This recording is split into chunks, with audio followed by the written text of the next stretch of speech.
We came to feel the new.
You're watching TBPN. It's Wednesday, March 26th, 2025. We are live from the Temple of Technology, the Fortress of Finance, the capital of capital. We got a great show for you today. I'm sure you've seen all over the timeline. It's Studio Ghibli, too cheap to meter. Everything simply too cheap has been Ghiblified. There's been a movement by Jordy to try and move us past the Studio Ghibli era into the Seuss era. I advocated for a Simpsons era. Didn't really get much traction on that. But there's people on the timeline. I got Jarrett Callen replying to me right now. He says that Dr. Seuss is out and actually Where the Wild Things Are is in. Things are. We're entering a new era. But people have a lot of fun. People said we're entering this era of abundance. And clearly... We're here. Yeah, we're here. We're here. This is post-scarcity. Post-scarcity. Post-scarcity. Yeah. Food, eggs, are still, $10 an egg, I hear. But Lutnick was saying he brought down the price of eggs or something. I haven't checked the facts on that, but that's what I heard in the last. Well, we were here to spread misinformation. Yeah, and not do the research. But we did the research on OpenAI's new model. If you haven't seen, they just updated. It's available in ChatGPT right now. You can get the app. Check it out. It's in GPT 4.0. I think, oddly, it doesn't really show up if you're using the O3 high reasoning models. I was getting kind of confused. You would almost think that they are intentionally making it difficult to find. Yep. But it works great in 4.0. So that really, the enthusiasts are the only ones using it. You can take a picture, anything from your camera roll. You can even just snap a photo right within the app and then just say Studio Ghibli style, and boom, you have a meme that you can share. Yeah, and I think the wild thing about this iteration is that there's zero prompt engineering required to deliver an exceptional result. With Midjourney, you have the srefs and all these different prompts and negative prompts, remember? No six fingers. You used to have to say that and tell it, remind it. And now you can just go in there with 2 words, 3 words, and you get exactly what everyone else wants. And it's fascinating because I wonder how, there's so much to talk about here, but I wonder how enduring this will be. Like, you could imagine now that the JD Vance memes where they made him look like a child and then like a very furry person and like a Giga Chad and all these different iterations. I'm wondering if like the Studio Ghiblification of iconic images will happen like the same day. And it seems like we could be 24 or 48 hours away from somebody figuring out how to make the Matrix as Studio Ghibli, right? Like if you like the whole movie, you think, or like a trailer? I'm not or something? It would take quite a lot to figure out how to do that today, but we're maybe 6 months out. Well, we have a video that actually someone we interviewed at YC Demo Day made. I don't know if we can pull it up, Ben, but someone made with this new image prompt, they made a whole bunch of Studio Ghibli style images about San Francisco and YC and their life in Y Combinator. And then they animated it probably with Runway or one of these video image to video generators. So it just adds a little bit of motion, a little bit of character to the visuals. And I think we're going to have the founder of Runway on soon, Cristobal Valenzuela, who I'm a big fan of. But anyway, Fantastic. let's go through Ben Thompson's analysis because he broke it down really well. The Verge also covered this, and The Verge really sets the table for exactly what's going on here. So OpenAI is integrating new image generation capabilities directly into ChatGPT starting today. And I think it's interesting because with the video model Sora is now a separate website that you have to go to, and there's a link to it from ChatGPT to take you over to Sora. And Sora is more of it's almost like a nonlinear editor, like a Premiere Pro. Like you start with a prompt, it generates a few videos, and then it can kind of cut them all together, and you can make edits, and it's a little bit more of a UI-based paradigm.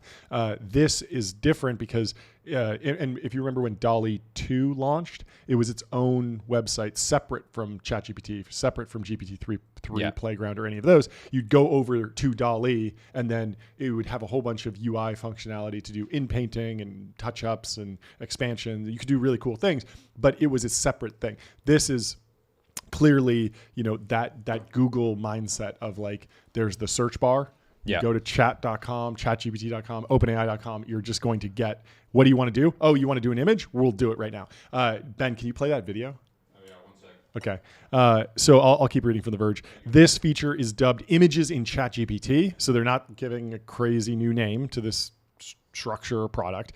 Users can now use GPT-4o to generate images within ChatGPT itself. This initial release focuses solely on image creation and will be available across GPT Plus, Pro, Team, and free subscription tiers. I'm sure the servers are absolutely melting today because everyone has been dumping prompts in there, and and you can just tell from how long they take to render that there's something going on. Yeah, and it's interesting to think of this as effectively a marketing expense for OpenAI, right? Check this out. Celsius, I love it. Cheers. Crazy. And we are in this, I believe. So I think that's Brian Chesky speaking at YC, and then the Golden Gate Bridge.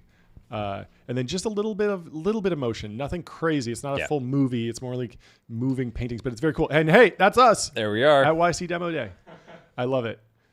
Thank you for including us. It was fun interviewing you. And this is just I don't know. This is lovely. Like it is sloppy, but it's cool. And it's I don't know. It's very fresh. Clearly less sloppy.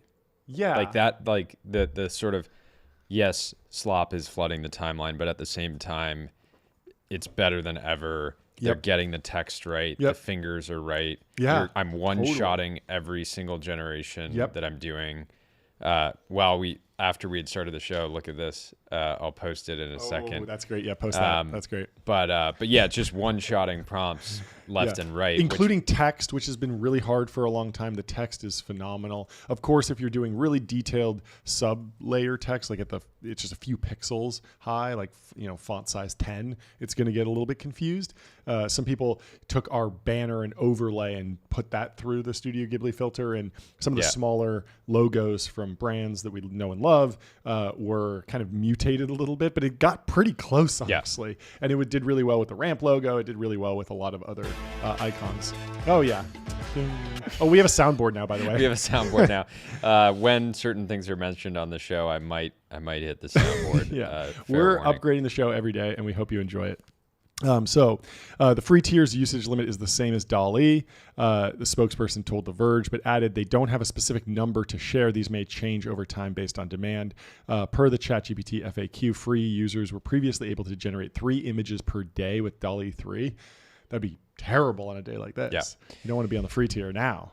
As for the fate of DALL-E, Christensen said fans will still have access via a custom GPT, but they're clearly moving towards aggregation around this one text box. The model is it's so crazy to think about as a dad. I know you've done this kind of thing in the past, but you could go through, take pictures of every picture of your kid's favorite book, swap your own faces onto all the characters, and you could do that in like maybe 10 minutes right now.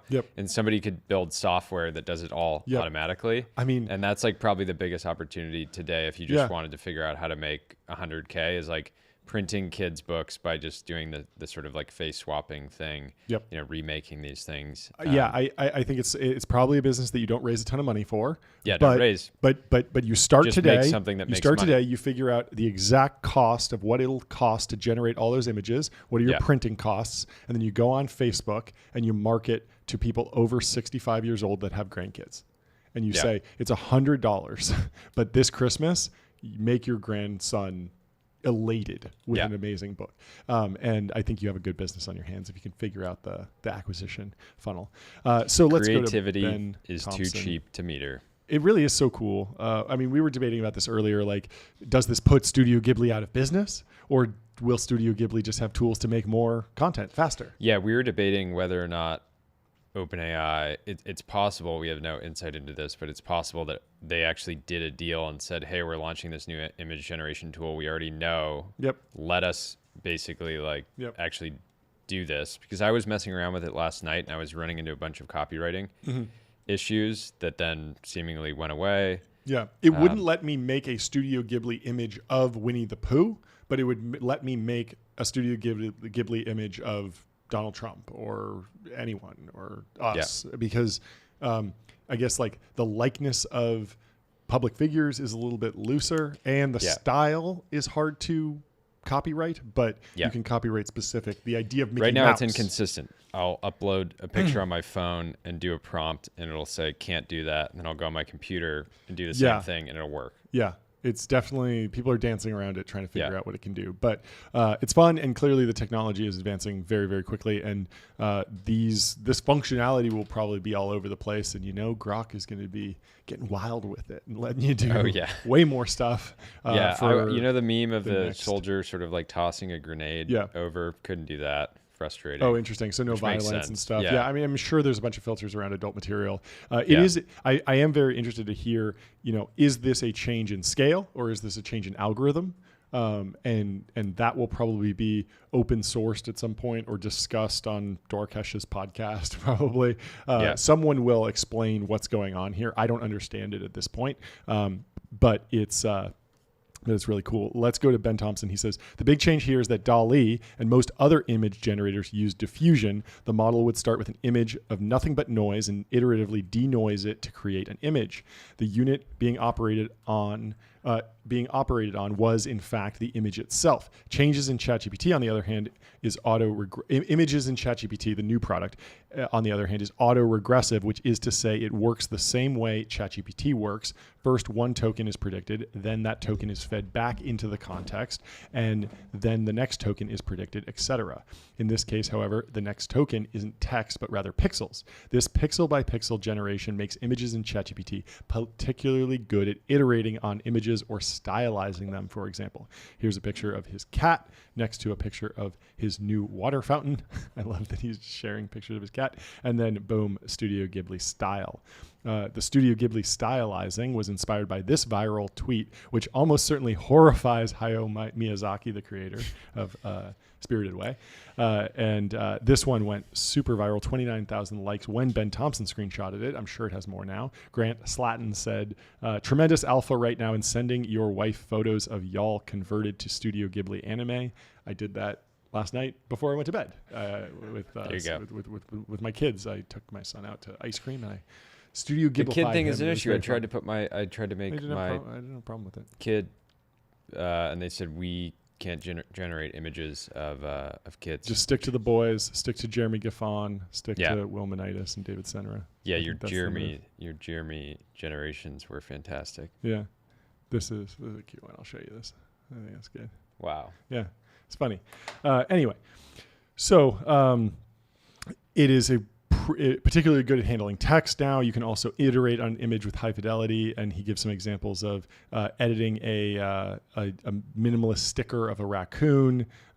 Let's have the raccoon eating a strawberry. Let's give it a thick white border. Now let's make the raccoon gray. Can you make the raccoon actually take a bite out of the strawberry? And it does that. It's all very progressive, and it's a very different style of prompt engineering because you're not starting from scratch because the image is being fed in every time you prompt. And so that leads to character consistency and a lot stronger. And it's just it's just a more natural feedback loop. Like a lot of people would get frustrated when they were prompting previous image models because they would say, oh, okay, it's really, really close. Like this is amazing. It looks great. Yeah.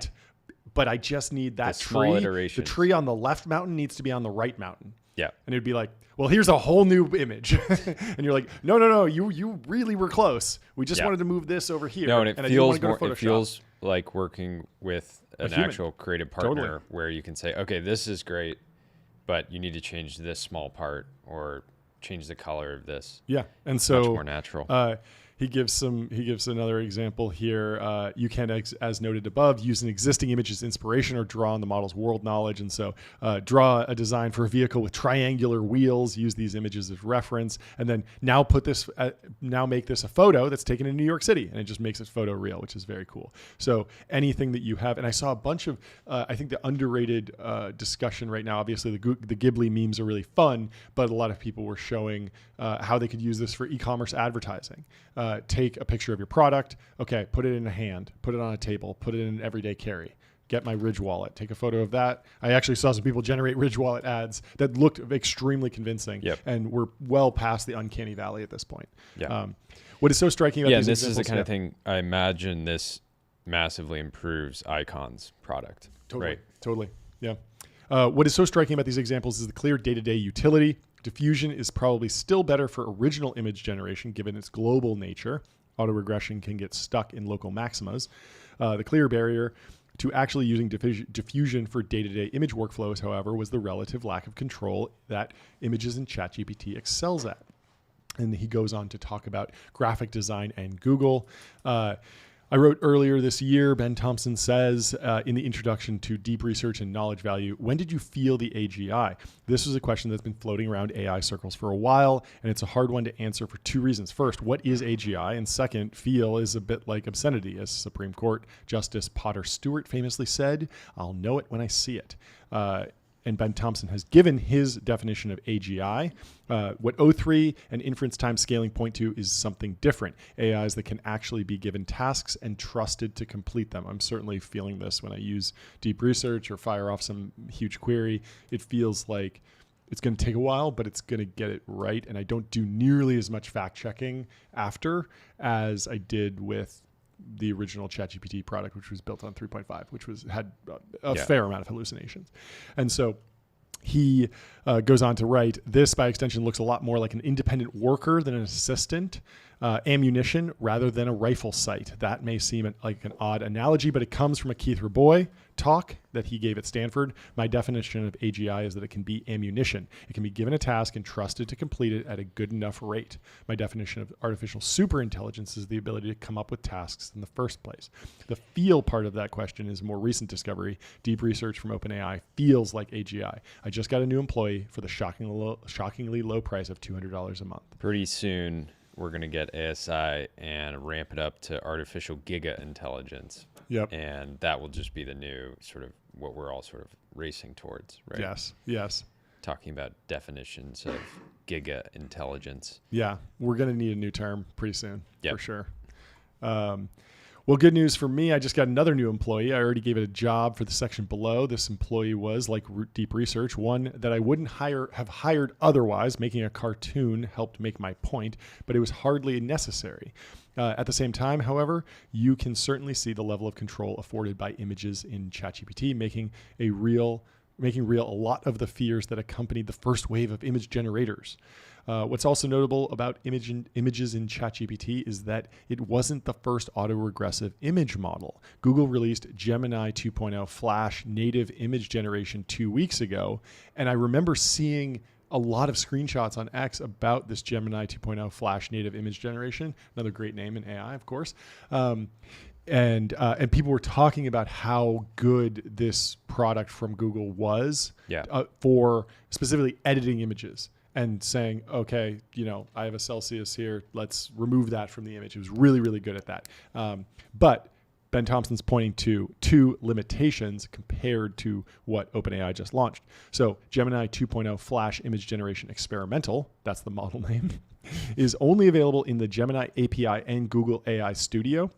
And so these memes about like the virgin Gemini that you get from Google, and then the Chad Google AI Studio, because AI Studio was vending in the latest and greatest model. So when you saw those AI influencers on X posting, they were using the best model from Google AI Studio or the API.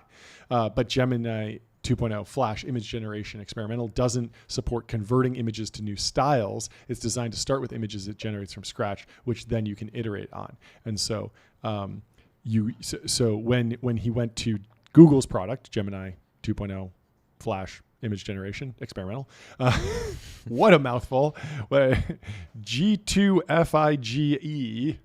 I don't know.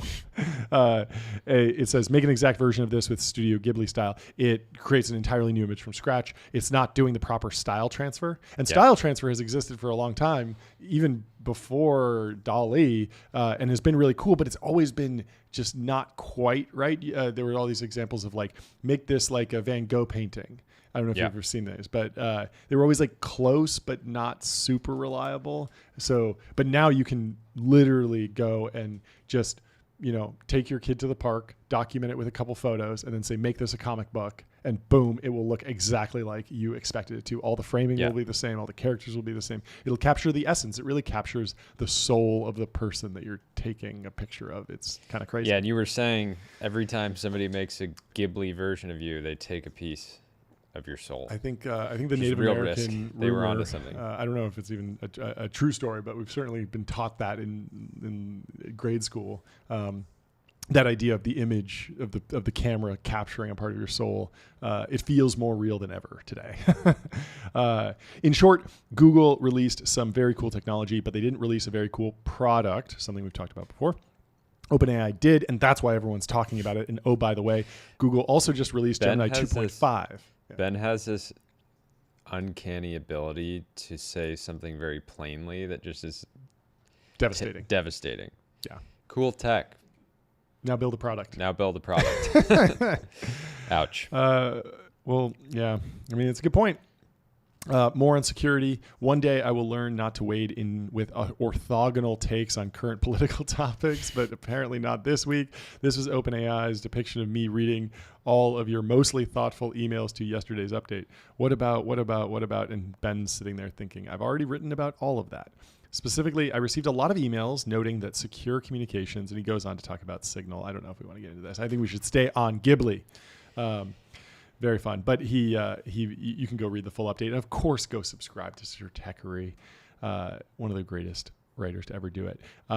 But let's move on to the next slide, because lots of people are having fun with Ghibli on the timeline, and I wanted to get into it because none other than show sponsor Ramp. Switch your business to ramp.com. Put up a beautiful Studio Ghibli image of Saquon Barkley. There it is. Super Bowl ad. There it is. And there are a couple cool things about this image. So, I mean, you just see like the level of detail. Like the hands are perfect. It's really like past the uncanny valley, but it does a great job of, in the actual Super Bowl video, they're using a camera that has shallow depth of field, so you can't really see what's behind.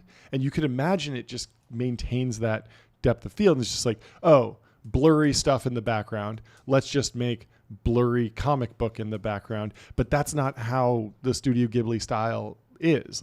Like these cartoon anime Studio Ghibli style, it doesn't have depth of field. And so it has to figure out what's back there and then render it properly. And so you can see in the background of this image, there's like very sharp lines on the paintings on the wall. And there's things that actually make sense. Like there's books stacked on top of boxes, stacked on top of other boxes. And all of it kind of follows like a very clear logic. You don't have this situation where there's just something floating or something that doesn't really feel right. It feels great.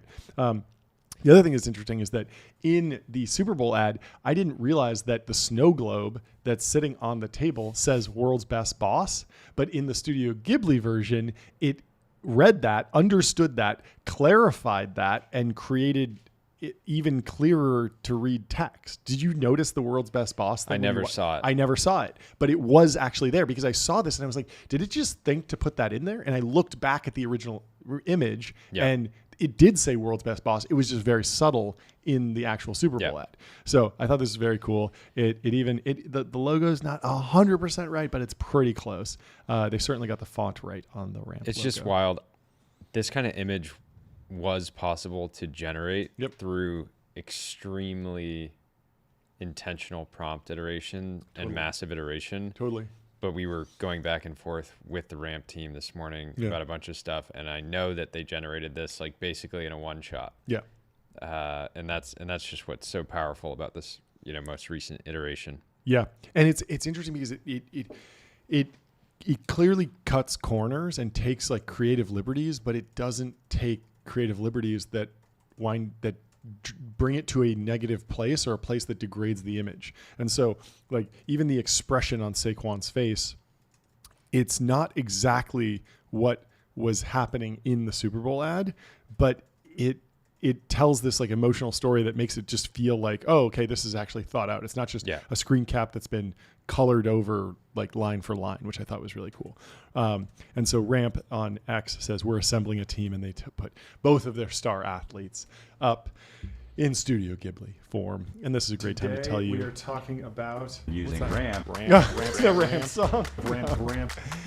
Yes, if you haven't seen it, Sorry, we have having a talked about too Ramp much. so much that we made a whole song about it, and our editors edited together every time we've said Ramp and made a little jingle. Not every for time. us. I think it was like 1%. Oh yeah, of the time. 1% of the time. Anyway, time is money. Save both. Go to ramp.com. Easy to use corporate cards, bill payment, Thank you to accounting, Ramp and a whole for lot more. not all just in one place. sponsoring the show, but presenting the show. Presenting the show. We love you.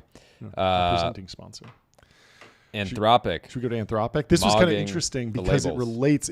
This happened, like the timing is unrelated, but it's an interesting story because it obviously relates to what's going on with image generation stuff. So this is from the Wall Street Journal. Anthropic scores a win in AI copyright dispute with record labels. Music companies claimed the company was harming them by using copyrighted material to train its AI chatbot Claude. And so I'm sure with all these Studio Ghibli images, there will be a big question: where did you get the data?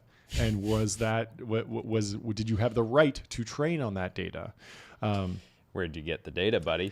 Where'd you get the data? That's always the question with these AI training runs. But I've always said that we have a process for sorting this out. It's done in the courts, and we have fair use. Is this transformative? Is drawing Saquon Barkley like an anime? Is that fair use of that anime style, or do you have to pay some sort of royalty? And that economic equation can be solved, and it will be solved by the courts. And the mere fact that there are lawsuits is not indicative of like true wrongdoing. It's more just like, hey, there's a new thing going on, and we need to decide where the dollars flow.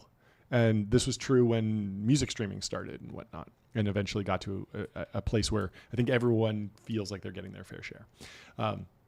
So Anthropic scored a win this week after a U.S. court denied an injunction that Universal Music Group and other record labels had sought to prevent the artificial intelligence company from using copyrighted lyrics to train future AI models. So, of course, if you hold back all of the lyrics that are associated with Universal Music, AI is going to be a lot worse at writing lyrics, and also just less aware of the world.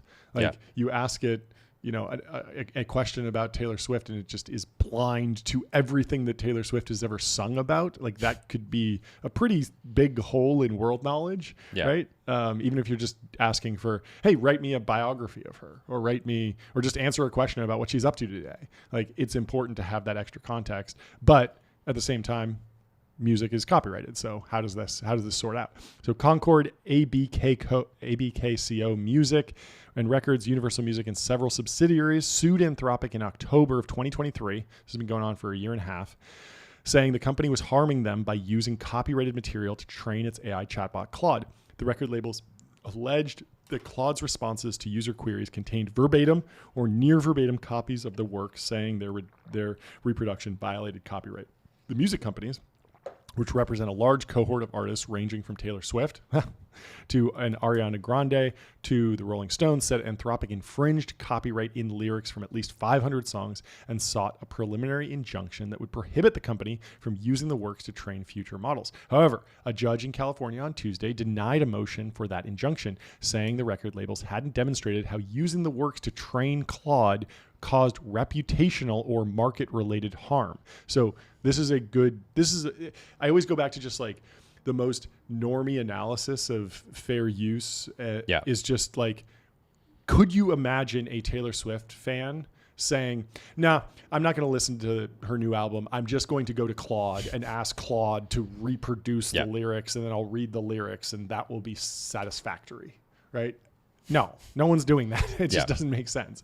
But there are plenty of scenarios where fair use gets a little wonky because someone is like, there are examples of like streamers who are streaming I'm streaming the whole boxing match, the whole UFC match, and I'm just kind of being like, cool, yeah, that was a good one. And they're not really adding anything. They're not breaking it down. They're not really reacting to it. The bigger streamers, from what I'm aware of, are not actually showing any of the imagery or the sound. They're just providing the sort of additive commentary that you can position as a watch along or watch companion. So you would still, to get the full experience, and it depends a lot. Buy the pay-per-view, and it depends a lot on who owns the IP. Like some video game companies love they actually pay streamers. I think Call of Duty right now is promoting their new product, Black Ops 6, and they're paying streamers to stream it. Yeah, and effectively like share that intellectual property, which Nintendo for a minute, I don't know if it held up, was saying, hey, maybe we don't want streamers streaming Nintendo products because it could be seen as a substitute. It's kind of silly to think about, but because playing a video game and watching a video game is a very different experience. But for some people, they might say, hey, yeah, this particular game is very story driven. I'm just going to watch some pro play it and they'll be better at it than me. And I'm lazy. I'm too lazy to press buttons, which is kind of sad, but I understand people are busy and maybe they want to fold laundry instead of actually hold the controller. Yeah. I remember being probably 10 or 11 and I would watch Call of Duty sometimes. I talked to this guy yesterday, Sam Batesh. Yeah. He was X-Jaws. Yeah. He was like, oh yeah, Jordy was a big fan. Yeah, when I moved to, I was a fan when I was probably 10 or 11. Yeah. Sam was only a few years older than me, but was one of the biggest gaming YouTubers. I think he hit 1 million subscribers on YouTube for his Call of Duty content. So he was massive, and I would watch it because my parents were kind of against video games and let me get a console, but it only could be in the living room. Yep. We had a small house, and I didn't want to play video games with my family as a preteen or whatever. Yeah. So I'd just be like, cool, I'm gonna watch it on YouTube. I'm gonna watch X-Jaws or whatever. So shout out to Sam. It's extremely Zoomer coded. Yeah, just sitting in your room, inselling yourself, playing, watching video games. Yeah, but that's where back in my day, if you wanted to watch a video game, you had to sit on dial-up internet for 12 hours downloading a 2-minute highlight reel of Counter-Strike. In many ways, 360 no scopes are a form of art. It is. Right? It's performance art. Yes, right. It is. It's high stakes. Well, let's move on to more of this Wall Street Journal article. Despite the court's narrow ruling, we remain very confident in our case against Anthropic more broadly, a representative for the music company said. This case remains vital to protecting creators from the wholesale theft of their copyrighted works by Anthropic and other AI companies. We expect that as we proceed with this case and fully develop a full discovery record, our claims will be validated. There's going to be emails saying, yeah, we got to get Taylor Swift lyrics in here. The AI just won't work without them. It's impossible. We'll never. No, it is interesting because many people are paying OpenAI as like a writer as a service, right? Yep. It's like writing as a service or image creation as a service. And what do writers do when they are being paid to write? They sort of look at various sources. It informs their, approach, and it informs the content, even though it's new content. And you don't see record labels, suing some author and saying like, we know you read our stuff. Stop. Yeah. Right. Hey. It just doesn't. There's no case there. It's not causing because consumer it harm. is transformative. It's not threatening. This, and from the record company's point of view, they're fine if they just sue the model companies until they get a big settlement, and then it's like, cool. Yeah. Like, we're still in the music business. People still want to buy music. I mean, a lot of this is just figuring out where the value accrues and what's fair. The bigger threat is that you get this AI-generated music that becomes so good that people stop streaming Gunna on Spotify because they can just generate unlimited Gunna songs, which Great I've example. done. Yeah. I at one point I included a Gunna song in a video because it was fully AI. It sounded exactly Really? like Gunna, and it No was way. a cool vibe and whatever. So that will be more contentious, and I think they'll have probably more of a case potentially because, hey, you're using our content to generate a substitute for that content that is harming our business. Yep. So Yep. So we'll see. So the judge noted that the company doesn't meaningfully dispute that Claude's training data included copyrighted lyrics. Anthropic said Claude's intended purpose isn't to reproduce existing works in our user queries, but to generate original output. So they said, yep, it's in the training data, but we think that's fine. It's fair use because we are transforming it. Earlier this year, Anthropic struck an agreement with the record labels to apply guardrails that would prevent current and future AI models from generating responses that might infringe copyright. The judge said the deal effectively resolved one aspect of the case, but didn't prevent Anthropic from using songs to train the models. What's interesting is, like, I feel like the real company that's getting maybe wrecked more than Universal Music Group would be like genius.com, like Rap Genius, or like a lyrics website. Because a lyrics website, if you're just looking like, oh, what's that lyric in that Rolling Stone song? I don't really know the name, but it goes like, something like, this, like, And that's why like the LLMs LLMs or as something, answer and then it just gives you the engines. answer. Yeah, like, answer. Typically, you end up on the lyric website because you're and they like, can monetize. such and such song Yep. that by hip hop artist that says these 3 words, and then it'll pull it up. But now you can just go into directly to the LLMs for that kind of thing. Yeah. The case is the latest in a string of disputes between AI companies and publishers on whether and how easily accessible content like music or news can be used to train AI models. Publishers are moving to shield themselves from what they see as violations of their work from AI startups. Last year, the Wall Street Journal parent Dow Jones and the New York Post sued generative AI search engine Perplexity for alleged copyright infringement, saying the company used copyrighted news to generate responses to user queries, siphoning away traffic that would otherwise go to publishers' websites. Meanwhile, the New York Times is suing Microsoft and ChatGPT maker OpenAI for alleged copyright infringement. Kind of the same idea.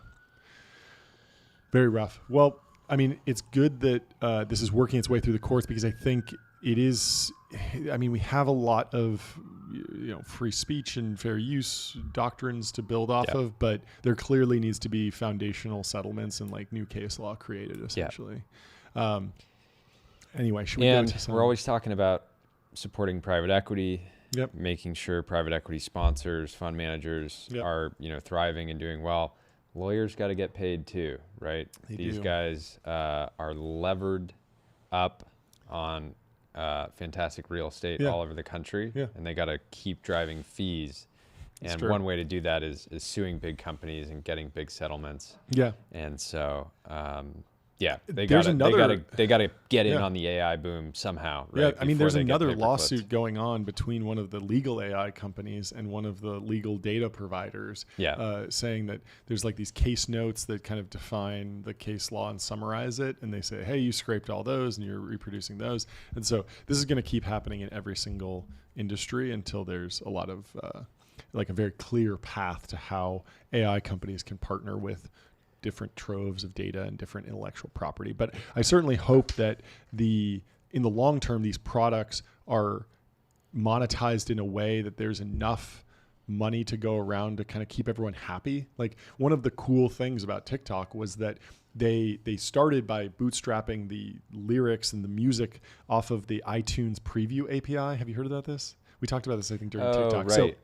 So iTunes, when you go into the iTunes music library, you can pull up a Taylor Swift song, and it costs 99 cents to buy the song, $9.99 to buy the album. Now everyone just streams everything, and it's an all-you-can-eat plan. But you can still, and many years ago routinely did, buy single songs for 99 cents. And that was the iTunes promise, right?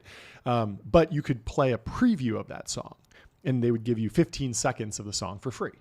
And so I believe apps had access to that API and could pull in song previews basically for free. And so those little snippets became very easy to create vertical video, lip sync videos around, and it was all that was integrated. hugely innovative, because before that, everybody's spending hours a day on social media, but you had none of the music that people really loved. Yep. It was just a huge missing element of content on these social platforms. And then on YouTube, like you could just download a song, put it in Premiere Pro, export and upload it and have your, driving video or vlog with like a popular song, but you would get flagged and potentially demonetized. So you wouldn't be able to make money off that content. For a lot of really professional creators, that was not an option, because they're making thousands of dollars in ads on every video they upload.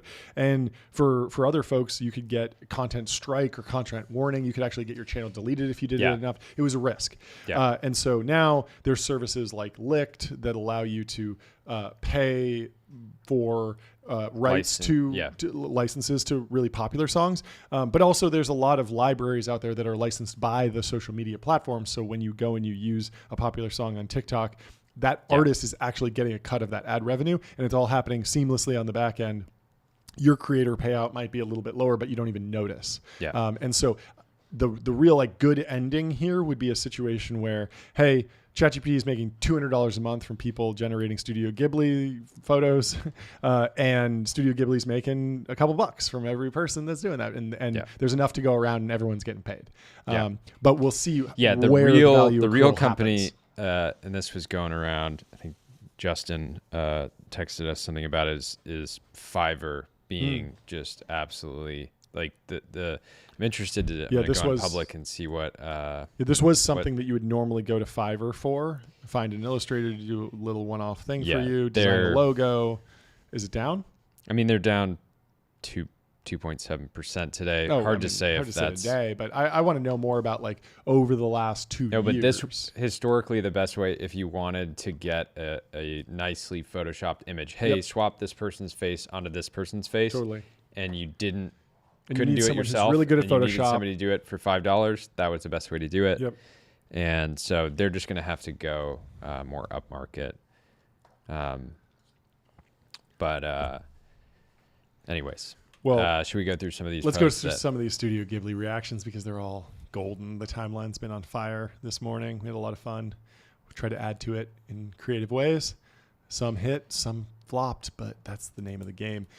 You had a hit on your hand. Hitter. I mean, this is just so perfect, because it feels like it just genuine. When you have the text there, it feels like it's actually a real scene. Totally. It is so cool that it kept the text, and the text looks fantastic. It's not wobbly or rough around the edges. Like, that is text. But at the same time, it's text that you would expect to see in a cartoon or in an anime, and it's not actually perfect. Like, there's slight changes in the kerning. Like, I'm looking between the C and the A there, and it's like it's they're clearly slightly generating. together, but it's so good that it looks like it was done by hand. It looks way handcrafted. way better. If you think about the font generation in these previous models, was always the worst. It was always the fastest thing to expose that it was AI slop. Oh yeah. I remember. Like see a picture of a car and immediately go to the license plate and say, what does the license plate look like? Garbled junk. If it does, then it's AI. Yeah, when we had Lesson and Seth on to talk about just AI broadly. Seth came on with this background. And there was a bunch of text in it, and it was all just. The vibe was correct. It was like generally like, okay, there's some San Francisco text back there generally, but you'd get repeated characters, you'd get fonts out of alignment, you'd get extra rows, or stuff would just kind of trail off. But this nailed it. So Sam Altman saying he's doing this because he loves it. I mean, at this point, I believe him, honestly. Like, he's got to be loving it today, John. This is like, it's the best technology to be working on. It's so much fun, and like you get to drive these like massive moments online. And like, obviously he's getting paid now, but that's good. I want the for-profit. This is going to have a bigger impact on OpenAI's consumer awareness than any Super Bowl ad. Totally. So even if they lose $20 million today from everybody and their mom just like generating images over and over and over, it still doesn't matter, because it's the best marketing that they could possibly have. And it really shows this cycle of like it is a really, really intense race right now to level up the models, launch new products. There's clearly different forks in the tree that people are going down, whether it's image generation, deep research, just, humor and like chat, just natural feel. And OpenAI seems to be the first one to hit these breakthroughs, the first one to do ChatGPT that felt like you passed the Turing test. This feels like crossing the chasm, getting out of the uncanny valley moment for these AI generated images. And you can imagine that Elon is meeting with the XAI team today, being like, why is it OpenAI dominating the timeline and not us? Yep. It's like we actually, and this will be the cool thing.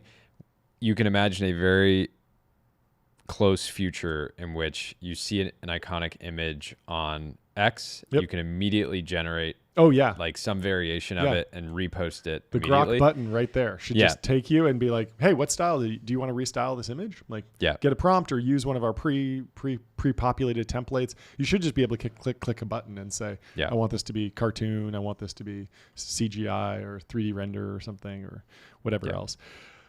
It's kind of crazy how much the Ghibli style has dominated the timeline today, because they launched a whole product that you can do a ton of different stuff in, but everyone seems obsessed with this. It really became a meme, and it really shows like our propensity for like aggregation. It's a Schelling point, I guess. It's like everyone kind of gets this one. And so even the Dr. Seuss posts, which are funny, you haven't shifted the entire timeline to that yet. Yeah. Maybe it'll happen.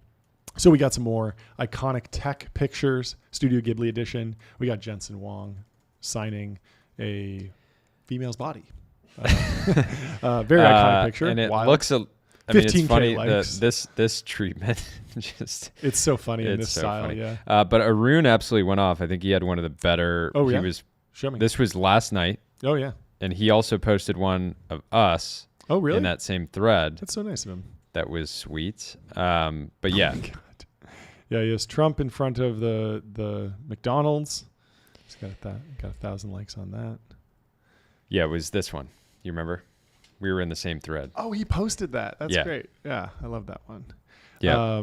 Delian posted a picture of his wife, Nadia, who's actually coming on the show on Friday. She has a new book out.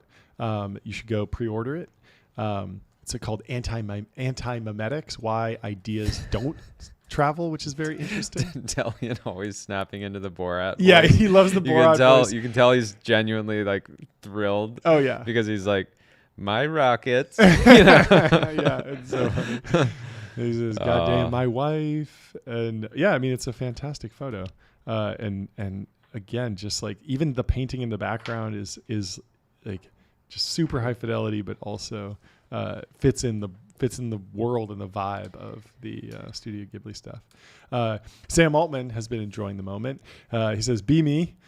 Grind for a decade trying to help make superintelligence cure cancer or whatever. Mostly no one cares for the first 7.5 years. Then for 2.5 years, everyone hates you for everything.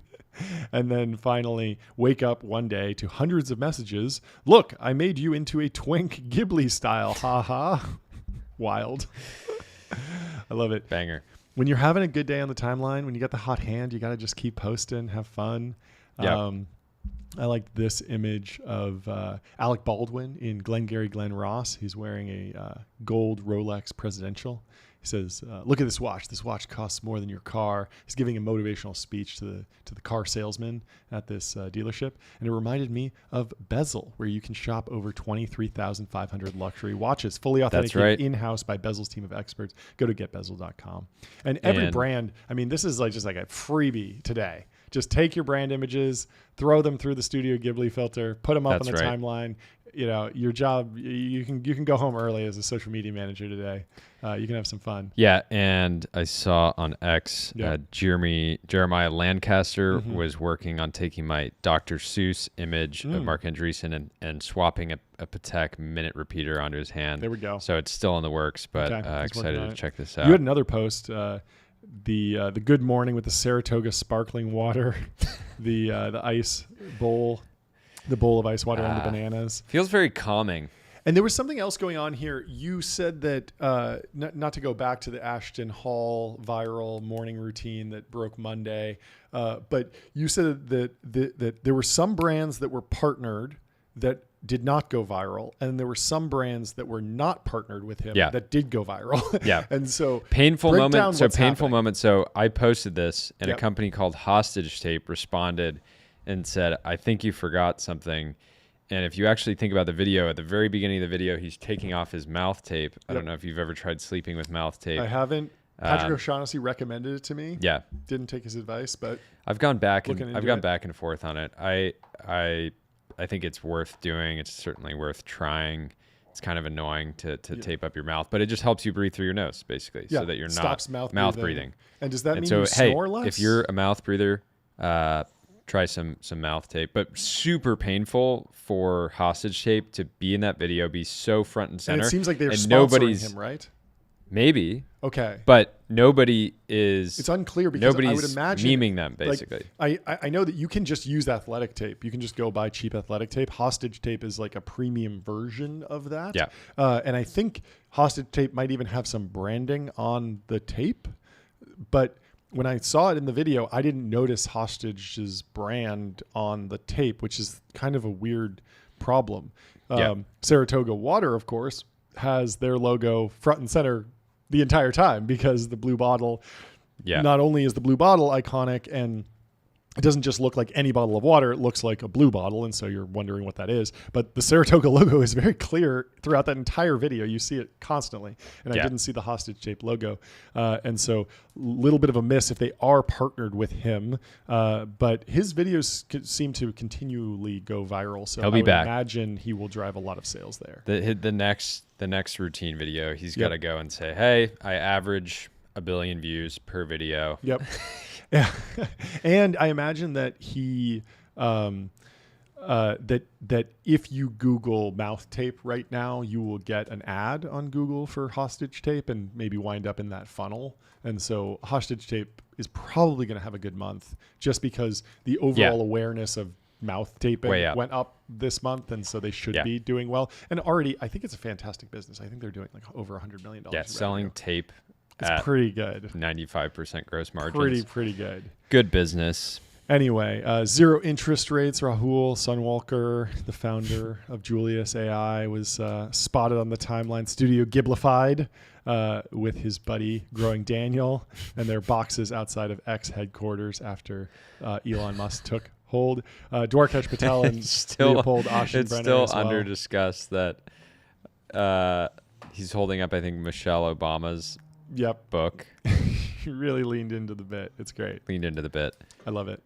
Leopold Aschenbrenner and Dwarkesh having their chat. Iconic moment in tech podcasting and AI after situational awareness dropped. We were talking about essays with Lulu that had major impacts, and we had identified going direct and founder mode. And I think we were digging into this more with David Senra this morning, and I think that it's not so much that those essays were groundbreaking, it's that they were compressed into memes that had even more impact than the essay themselves. And so I think people use the term founder mode more than they actually reference the ideas in the actual essay.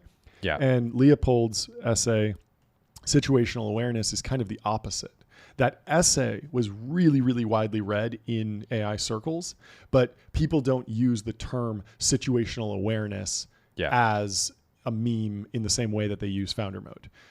But it's interesting. Little bit of a Coogan's Law moment there. Leopold should have come up with something a little bit spicier, maybe. But I don't know. He's using it as his brand for his fund, and I'm sure it's doing well. Luke Metro posted this. Really works on everything, huh? And do you know who this guy is? I'm blanking on his name. Mike Vining. Mike Vining was a special operator for the U.S. military and is the basis for the special operator in Sicario who wears the glasses. And is in that car scene on that bridge. Yes. And so if you look up pictures of Mike Vining, you will see, this is his military photo, but you'll see a photo of him in very thick glasses in a white shirt, white button-down shirt and a tie, looking very buttoned up. He looks kind of like the Ben Affleck in The Accountant. He looks very kind of just dorky also almost, but he's known as like the deadliest operator in history and is like been in like serious like operations and is just like a fantastic shot and a fantastic operator and and so something I think what Luke's hitting into here, it's extremely easy. Everybody's one-shotting these. And the style is just very fun and it's iconic, and it makes people have seen so much of Studio Ghibli online and memes and stuff like that. Even if you don't know the show or you're not a fan of the show, the style is just very cool. Even just like repurposing the memes from even just a few weeks ago. There's this White Lotus meme that Brandon Gurrell over at Pirate Wire shared. He took that. This was all over the timeline after that episode dropped, and now it's been Studio Ghiblified, and it's very fun. I was just thinking of one other image that you generated that won't make the cut. That was from a screenshot of a post from a long time ago, over a decade ago. That was a good one. Bad content for the show, though. But that's another thing. You don't have to post them on X. You can generate these images and share them in your group chats. With your absolute boys. I was telling Jordy that, sometimes it feels really good to get 1,000 likes on a post on X, but sometimes just getting 5 heart emojis in a group chat of 6 people, that'll do the trick. That's the dopamine you need for the day.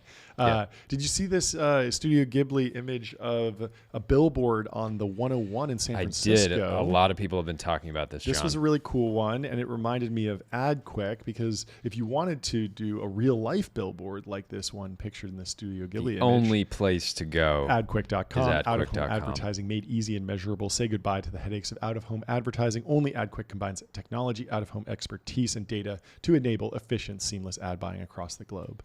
That's right. And the Studio Ghiblification continued.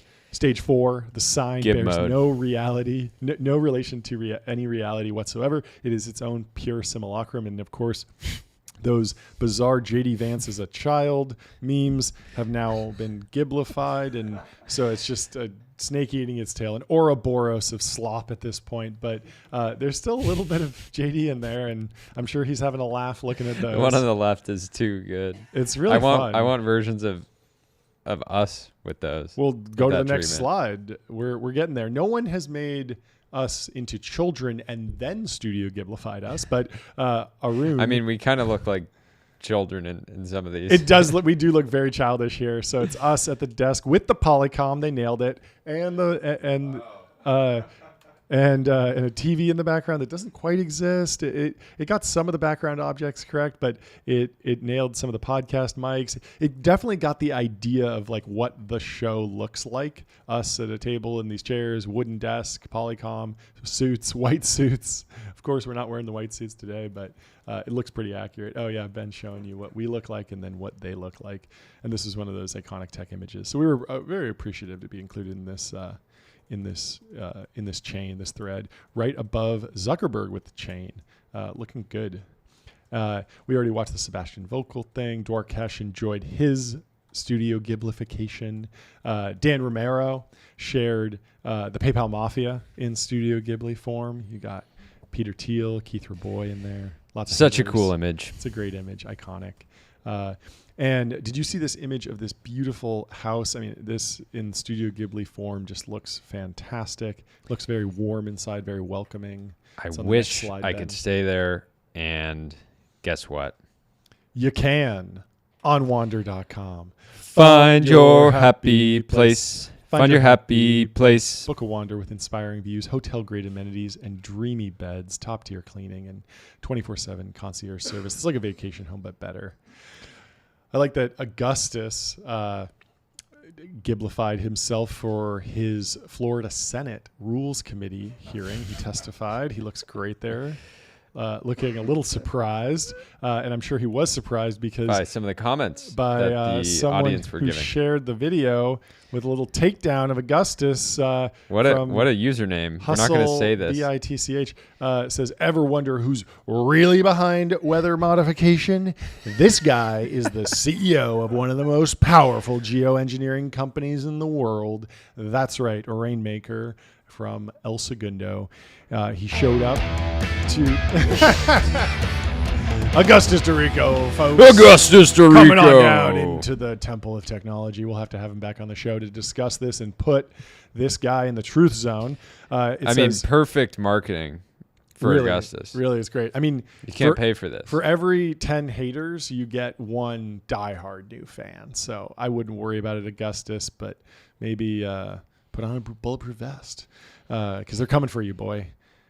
He just showed up to defend cloud seeding, chemical spraying, and even electric weather manipulation, and he's fighting to keep it going in Florida. Why is he pushing so hard for this?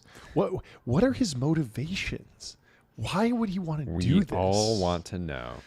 Yeah, Augustus, maybe you got he some has questions to answer, man. And there's already a community note on it. We'll see how that fights out in the comments. No, I think it's proposed community notes. Proposed because I'm in the program. Because we're ex-hall monitors. Yeah, we are. If you ever need help community noting, I got to get on there and be we're happy to community note. He's the best dude ever. He loves White Monster. I love him. He's the best. Well, we have some breaking news today. Should we finish up with 2 more slides and move on? Sure. I was going to say we have Immad joining in less than a minute. Okay. We're already there. But what was the breaking news that you had? Oh, just that Immad is raising $1 trillion. Oh, yeah. 1T. Yeah. 1T. And then we're going to have him on the show. And we're excited about that. Do I have a slide? What's the actual announcement? We should read through that to introduce him. He is the founder of Mercury. Do you have the? I'm pulling up his post. We actually discussed this on the show when it was breaking or when it was leaked, but the news is out now. They're announcing a $300 million Series C in a mix of primary and secondary funding at a $3.5 billion valuation.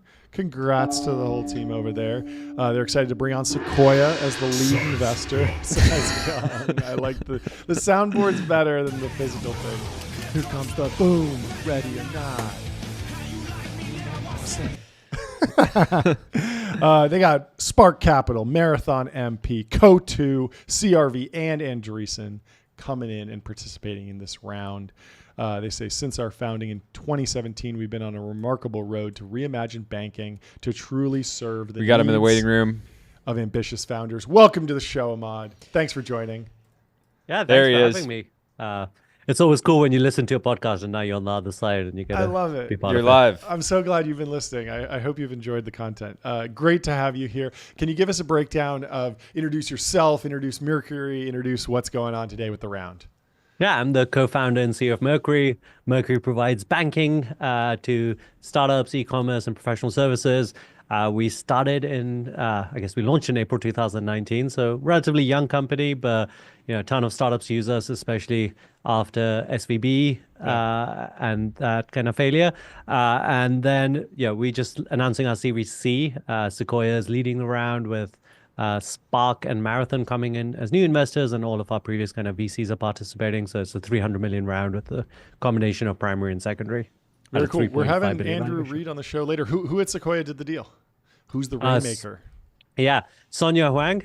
Cool. She's been doing a ton in AI, including LangChain and Glean, and she knows a lot about fintech as well. So excited to have her on board. Talk about what it's like now raising these rounds that are in the hundreds of millions of dollar range. Is it still kind of feel very similar to the early days where you're just like, hey, let's grab coffee and hang out and you talk about the business? And I haven't built a spreadsheet in years. I'm honestly, curious. It's I like imagine a surprisingly similar process to an earlier round, right? I did this in about 4 weeks. And, at least as a founder, you're really still like pitching the big vision. Like, how can this be, another 100x, right? Like that seems hard to believe. Like that's 350 billion, but like I want to do that. It's the bit that's different is there's a lot more support, right? Like when I was doing a seed round, it's all by yourself. Whereas now I have a finance team, I have a data science team, and like a ton of stuff after that first meeting is done by them. It's like, you have to have a great data room. You have to paint this picture of like, where's the finances going in the next kind of year or two. But you still always have to tie it back to like, how is this going to be like, even bigger and what's the long-term vision and paint that picture. Yeah, just talk about this moment for you and the team. I mean, the SVB crisis was obviously net positive. It was, tumultuous, but you guys benefited in a big way from it. But then there was also an entire, maybe it felt like a 2-year period where it seemed like fintech was just over. Everything in the public markets was so bad, but at the same time, interest rates were way up. So you guys were benefiting from that. Does this feel like you guys feel, finally kind of like validated in this moment to say like, hey, we're getting, repriced well beyond where you guys were at in 21. And you're sort of like here to stay, it feels like. So we've been profitable for 10 quarters. Wow. And Congrats this year for profitability, thank you. folks. We love to hear I really that. want to build a long-term company. I really like the time where no one cares, right? Like I think that's a great time to, it was a great time to hire great people, right? There was hiring in fintech was rare. There was amazing fintech talent out there. It was a great time because we didn't have that many competitors, right? Actually, Of course. I'm always worried that I think actually this is surprisingly uncompetitive space for how big the opportunity is. Like banking in the US makes $2 trillion. Like this is an insanely huge market. And I don't think it's like as competitive as like freaking B2B SaaS, right? Like that's actually a smaller market. So I like those quiet times, but obviously it's nice to get like a big valuation boost. Our last round was at 1.6 billion valuation. This is 3.5. And, we made a ton of progress. Like we were a relatively small company. We had 140 employees back then. I think we announced we had about 40,000 customers. Now we have 200,000 customers. We're almost 860 employees. So we made a lot of progress. It's nice for, I guess, the world to see that and us to be able to talk about it publicly. How do you think about Mercury is in many ways the bank of X, right? Like it's almost like it'd be hard to have been on X the past few years and not be aware of Mercury. Like you have a big following, all this stuff. How do you think about reaching founders that maybe aren't on X and kind of like scaling up, right? Because every single day there's entrepreneurs that walk into banks and they are building a startup and they just walk into Chase or Bank of America and they create an account. And how do you think about kind of reaching that next generation that maybe isn't sort of hyper online or already in the community? Yeah, we've been kind of, I've always thought about Mercury as targeting digital entrepreneurs. So that's beyond startups, that's e-commerce, that's professional services, like anyone that spends all their time in front of a computer to run their business. And these people, most entrepreneurs have friends that are entrepreneurs or they are in communities. So it's not just on X, right? Like it's Facebook groups, it's YouTube, it's Reddit, etc. And like Mercury is all over those things as well, right? Like we more than 50%, about 60% of our customers come through organic word of mouth distribution. And that's not just in the startup space, that's in all of these spaces. And our NPS is 82, so customers really like Mercury. No one's out there saying like, go use Chase, it's the best customer experience ever. Like you'll love it, right? Like Mercury kind of stands so far apart from kind of these incumbent banks that we are still growing from that core word of mouth. But we do invest in other things as well. Like we built a bunch of kind of virality into the app and the product. So last year we launched invoicing and bill pay, and part of that is that those are like viral payments methods, right? If you send an invoice via Mercury, often you're sending it to another business, so obviously they can just pay it, but they can also sign up to Mercury, and the next time they have to pay an invoice, it's instantaneous and like super easy to do. So trying to think about these things as like creating this kind of payments network that like every business and now consumer as well is part of, creates this kind of like added talk about focus maybe. I think people had been asking for Mercury sort of personal banking for so long, and it was an obvious opportunity for you guys. It felt like something you could have sprinted towards and launch. How did you what was kind of the thought process there? Was there a certain scale that you wanted to be at before you launched personal, or what did that look like? Yeah, it was definitely like the biggest feature request for us for a long time. It's definitely a matter of like execution, doing it at the right time. We did it with a relatively small team. I'm a big fan of kind of doing these new things with like initially fairly small teams and seeing if it works and then investing. So I think we had a 5-person team. One of the drivers was we found this amazing guy, Alexei, who previously had his own kind of startup neobank in the consumer space, and then he helped Albert launch their consumer bank, and then he did the same at Mercury. So having great leaders, what's the term Keith Rabois likes, having like shotgun barrels or whatever, is part of like knowing when the right time is. But we do a lot, but we also try to be really focused, right? Like banking and doing an amazing banking experience for for startups is the core, and that's where we have like the biggest investment in. Can you talk a little bit about underwriting at the earlier stage, these online businesses? How is that different? Is it riskier? How are you thinking about the risk profile of like a non-brick and mortar customer coming on the platform?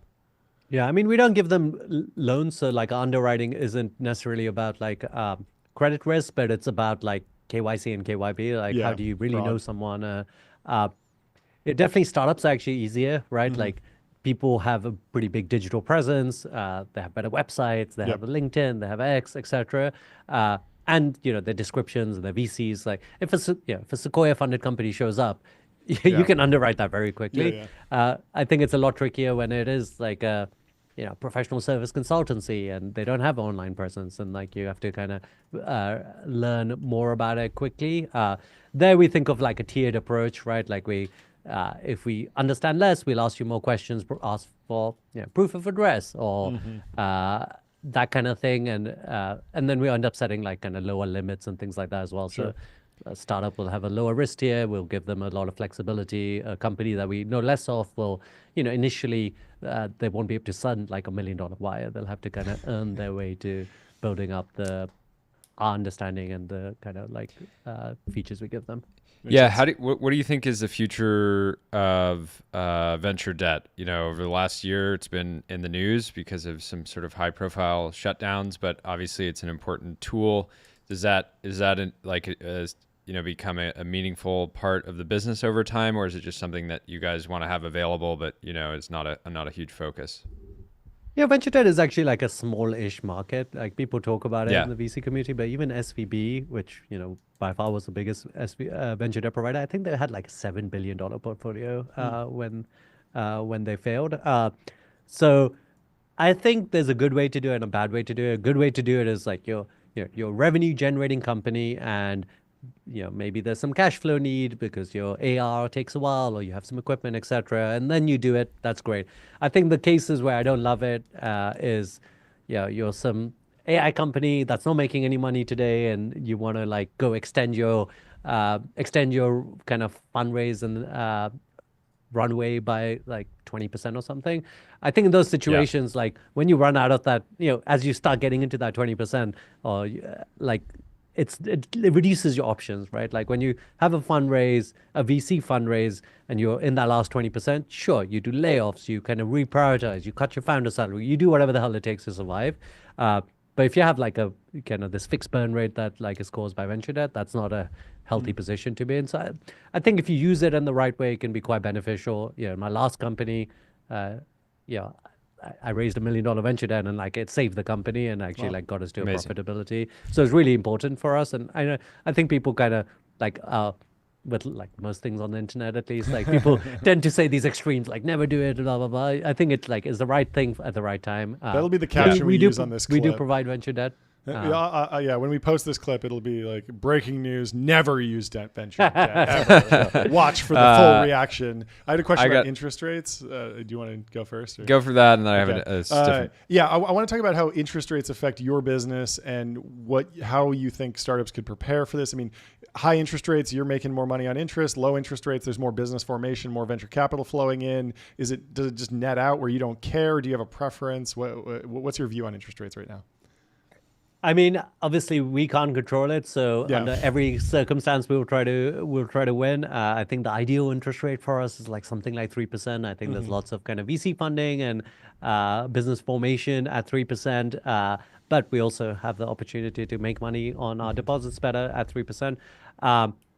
And for us, and I think most startups, like I think you want to operate like whatever the macroeconomy is and like try to set yourself up in that way. So we grew a lot when interest rates were zero, especially during kind of the big bubble. And there was definitely like a struggle in terms of growth during like some of that 2022 period. But since then it's picked up, and we've obviously grown our market share and things like that as well. You've invested in hundreds of other startups. I imagine the first of every month is pretty chaotic in your inbox. You're just getting flooded. You're like, great, I have another 300 emails to get through. Talk about your sort of personal investing process. I imagine you have such an amazing, you have one of the craziest networks in startups, because so many of the best companies in the Valley are running on Mercury. But talk about your personal process. You're busy running a multi-billion-dollar, business that's doing, hundreds of millions of actual EBITDA. At this point, are you ever making investments where it's just, a good friend or a founder you back says, hey, you should invest in this company, and you just email them, say, sure, I'm in? Or is it, what does your process actually look like? I talk to every company I invest in. I probably do like 20-ish this year. I've done about 300 altogether.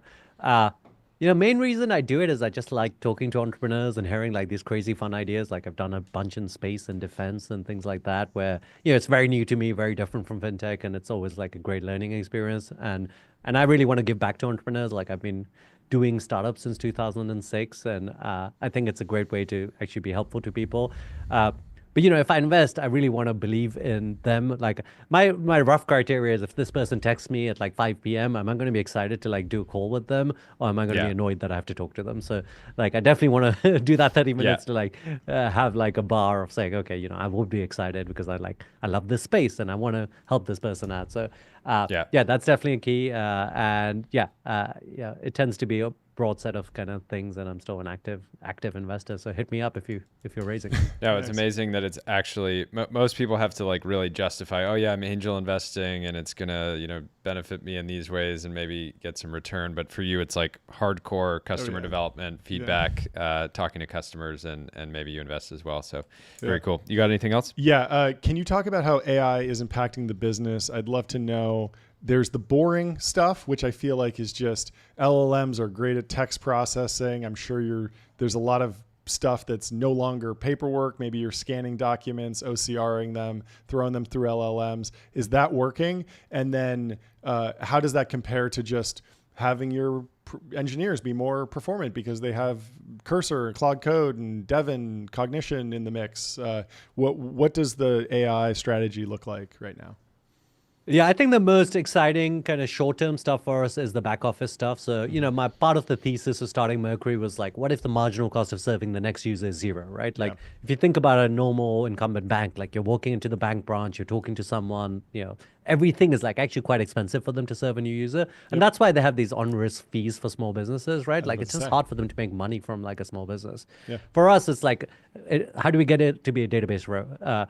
But it turns out like there is a lot of customer support, there's a lot of compliance, there's a lot of onboarding, and a lot of that is like text-based stuff. So how do we make it so if someone submits a utility bill to prove their address, we can like automatically process that. And it's not just cheaper, it's also instantaneous, right? Like instead of waiting 3 days for a human to look at it, we can give them a great answer straight away.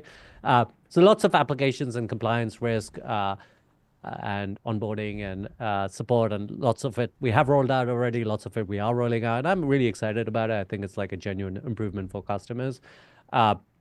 Engineering productivity, I haven't seen as much of a boost as I would like to see. I think it's really good for making an app from scratch. When you have a huge code base that's all interlinked, it's just not as good. And we also built in like a weird programming language, Haskell, which has been great to get amazing engineers. But I think a lot of these kind of coding LLMs are not trained on Haskell as well. So like when we were like a late adopter, at least on the back end side. And then lastly, I think the user features, there's some interesting stuff coming. I'm not a fan of just like shove a chatbot in front of it as an interface. Like I think it's easier to like have structured data and be able to do things. But we've done some stuff around search and OCR. And I think like in the long run, right, like if we have your finances, if we have your financial workflows, we have all that data, there's lots of ways to help you automate your business, help you speed up getting insights and things like that. So I think there'll be lots of like kind of really meaningful ways to incorporate AI that customers like. Yeah, on that last note there, are you guys thinking about LLM result optimization? You guys benefit, you said something like 60% of your growth and new customers are from word of mouth. Obviously, LLMs are just another form of word of mouth because they're just sort of like taking all of this, content and then, sort of organizing it and channeling it. How are you guys thinking about that? Or is it just happening by default? You mean like a founder that goes to ChatGPT? I go to ChatGPT and says, what bank should I use? What bank should I use? And you hope it says Mercury. Yeah. Yeah, I did a tweet or Zeet or whatever they call it now. And, we've got a graph of like how number of signups is going with LLMs. And it's like fully exponential, especially in the last 2-3 months. Still a small base. But if the growth rate continues, it'll be significant. And I'm using ChatGPT to ask about services and what should I use. And Mercury actually just naturally gets shown up, right? Because that's what I would so have much of the expected. content is like this kind of community based. So if you ask for it, like what's a bank I should use for my startup, like Mercury is like likely to come up. One thing that I'm thinking about is like how are you even more active on these communities, right? So obviously I'm on X and I'm very active there, but a lot of our conversations that are happening on Reddit are not like with me or someone at Mercury kind of participating. So I do think you can change the sentiment and like improve your visibility by being active in communities. And I think that's like a big part of like how you influence LLMs. I think like you want to basically create like real content, right? Like it's a new type of SEO. This is like community-based kind of SEO and recommendation. And I think that's like, that like probably genuinely aligns with like building a good online community anyway. That makes 100%. sense. Well, thanks for stopping by. Great having you Congratulations on. on the round. Big milestone. Massive. Yeah, Happy thanks for for you having and me. the, This and the was whole fun. team. And good luck to you. We'll talk Take to you care. Talk soon. Talk soon. Bye. On the Fed rates issue, he wouldn't take a stance, but thankfully that's why we have Polymarket. Polymarket has an open market on what the Fed will decide at their May 7th meeting. This is the FOMC meeting. It's 41 days, 16 hours, 40 minutes, and 27 seconds away. I know you've been counting it down, Jordy. Yep. What do you think Polymarket's expecting? Right now, the options are 50 basis point cut, 25 basis point cut, or no change. And the market's pricing no change at 86%, but they are expecting a 25% basis point cut on the next meeting, June 18th.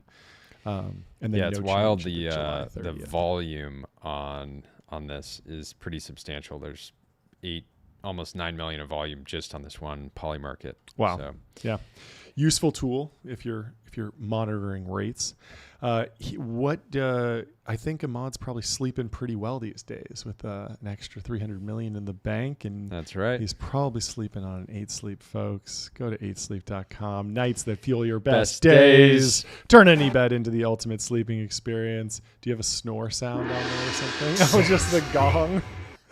Okay, the gong. Wake up to the gong. Wake up. will- I bet there's a way to add a custom sound in here, but And we also got the Studio Ghibli photo of the 8Sleep. Looks fantastic on the previous slide.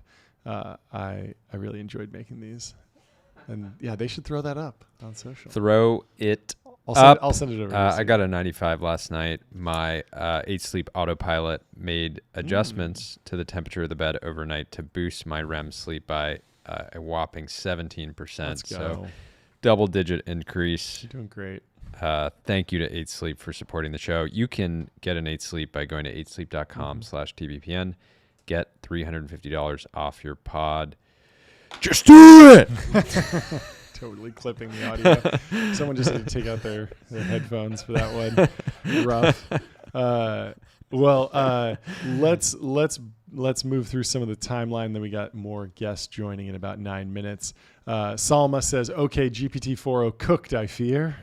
I generated this creative ad for Bic pen. The prompt was create Bic creative ad, add the pen as a hair accessory used to tie model's hair up. Compelling message." Wow, and she didn't even one-shots it. say what ad copy to use. Yep, and it says twisting hair since 1945, and that's a pretty good ad. Now, with these things, you're in this like uncanny valley where it's possible that the prompt was a little bit more like you never know if somebody did a little bit more work on the front end, right? This is what's happening with like the vibe coding thing where people are saying, "Oh, I just vibe coded this game," and it's like, okay, Yeah. they actually spent more time on it. But I think this is real. I think this really was the prompt, and I think if you went and tested this right now, you would get there. And it's photoreal, not uncanny valley at all, and it looks great. And if I was Bic pen, I'd be printing this out and putting it in the New York Times. Send it to the printer. Send it to the printer. Anyway, it's a knockout, drag-out fight for the next format of Studio Ghibli. Web Weaver Deepfates is advocating for Rick and Morty anime, which is terrifying in my opinion. I don't know if we can even show the full image, but it's very funny and it does look Scaring the exactly kids. like Rick and Morty. I liked this Studio Ghibli of the New York Stock Exchange. on the next slide. And it reminded me of our sponsor, Public Investing, for those who take it seriously in multi-asset investing. Industry-leading yields, and they're trusted by a million folks. Go over to public.com and sign up. Fantastic. I like that one. Theo says, sir, another Ghiblified historic photo. I wasn't done doing an ad for Public. Oh, you weren't? Okay, Public.com. Okay. You got it. All right. That's enough. Go to public.com. Anyway. Thank you to Public for supporting the show. People are having a lot of fun with these Studio Ghibli photos. There's George Bush receiving the information about 9/11. I actually don't think good effort. I don't think they did W that well on this. Yeah, it just doesn't really look like him. It's you're right. It's missing some of it. I've seen it botch the likeness a couple times. Well, the Fiverr illustrators still have a job, I guess. Yep. Mimetic Theory, Mass, who has been on the show before for that fun swing project he did. If ChatGPT has rejected Ghiblifying multiple of your ideas, you're not trying hard enough. You were running into that yesterday. Yeah, big issues there. Someone Ghiblified his swing, which is very nice to see. Sam Altman says tremendous alpha in images in ChatGPT right now. It's very true. The new version of images in ChatGPT is still rolling out, so please try again later today if you don't have one. He says it's an incredible technology product. I remember seeing some of the first images come out of the model and having a hard time thinking that they were really made by AI. We think people will love it. And I think they have loved it. They're really enjoying it. Yeah, and this is why I was saying this is, very clearly sort of Sputnik, Uber for dogs kind of moment for AI. Yeah, exactly. It's like Sputnik of iPhone moments with a little Anduril deep for seek dogs. moment sprinkled in. Sprinkle a little deep seek moment in there. Yeah.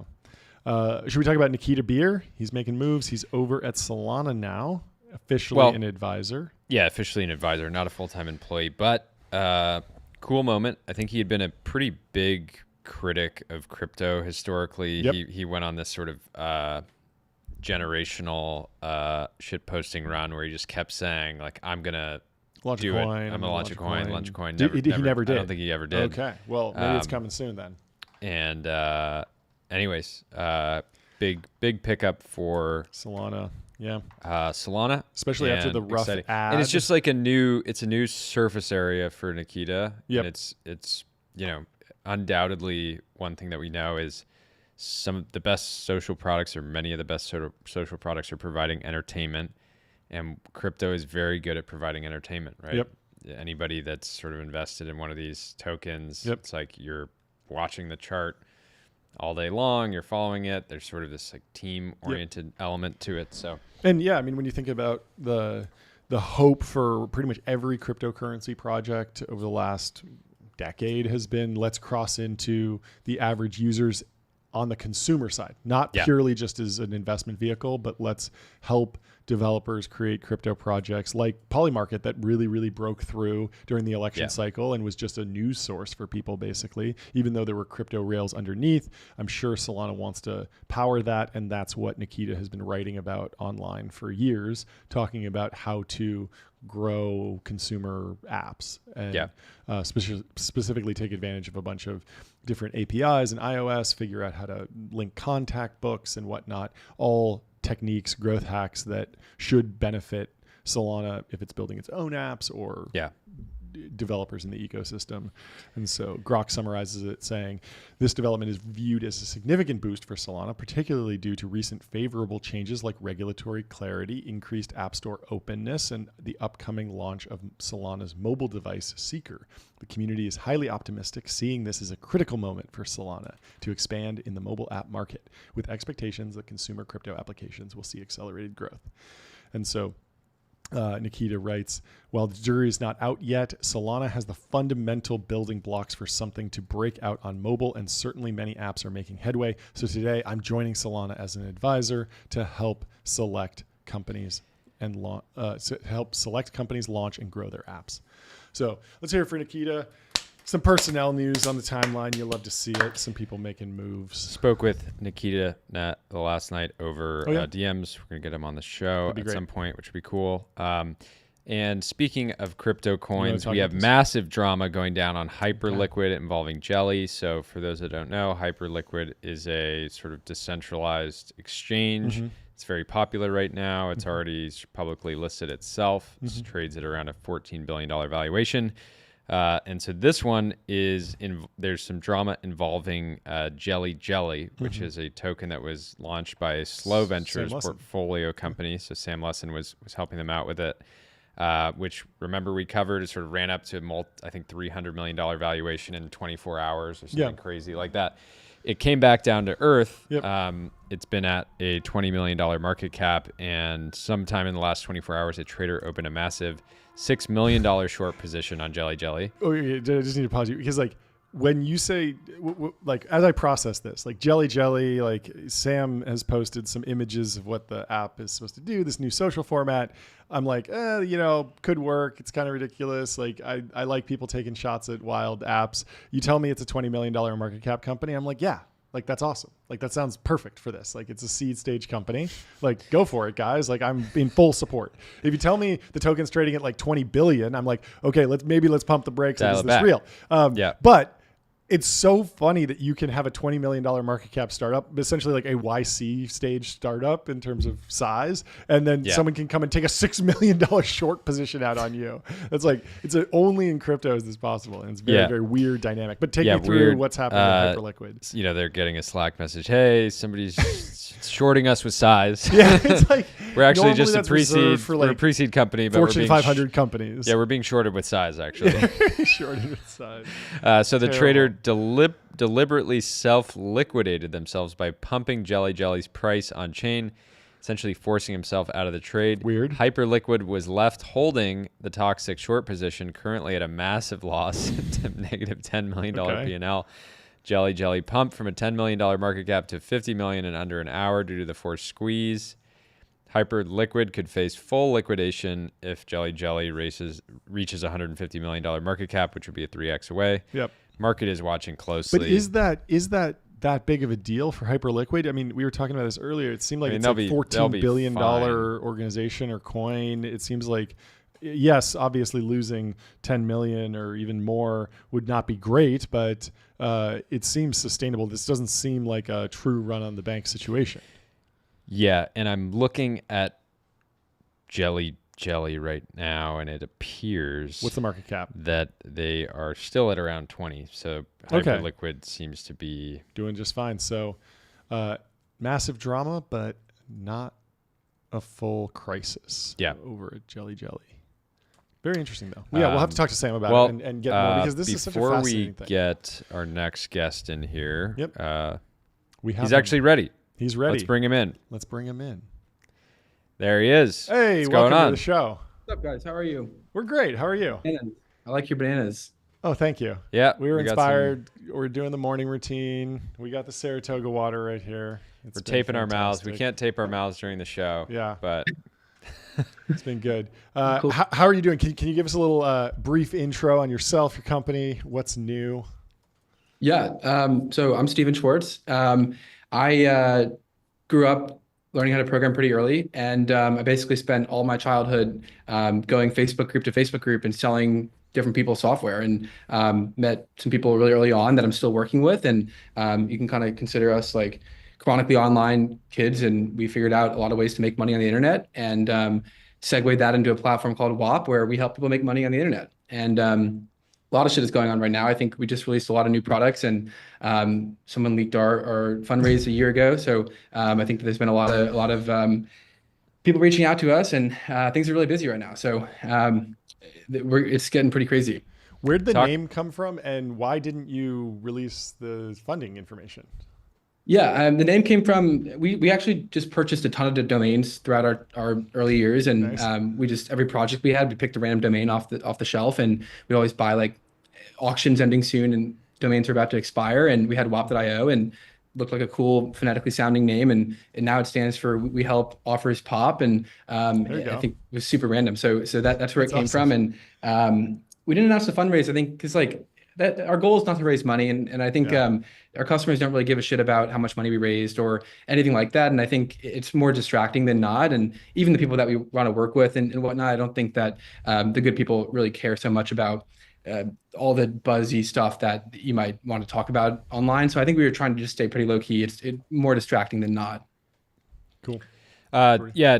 Talk a little bit more about the team dynamics. Sounds like you had just worked on a ton of different projects with the founding team. Was it fated that you guys were all going to work together forever? Like, talk about that. Yeah, so I met someone named Cameron in a Facebook group. We were like 13 years old. He made a post saying he's looking for an iOS developer to help him build some projects. And I slid into his DMs and we started building different iOS apps together in like 2013 and selling those apps to people in the Facebook group. And from there, we built games, we built chat apps, we built marketplaces, we had our own agency, and kind of just like so many different things. And then I think during COVID, it became clear that everybody in the world, they didn't really like their job. They didn't want to sit behind a desk all day. They either got fired or they didn't really like it. They wanted to travel. They were at home, and people were pretty addicted to the internet. So it was kind of like the whole world was waking up to what we had done our whole life. And when that happened, we found a lot of forums were actually meant for selling software. And we started selling software in there just for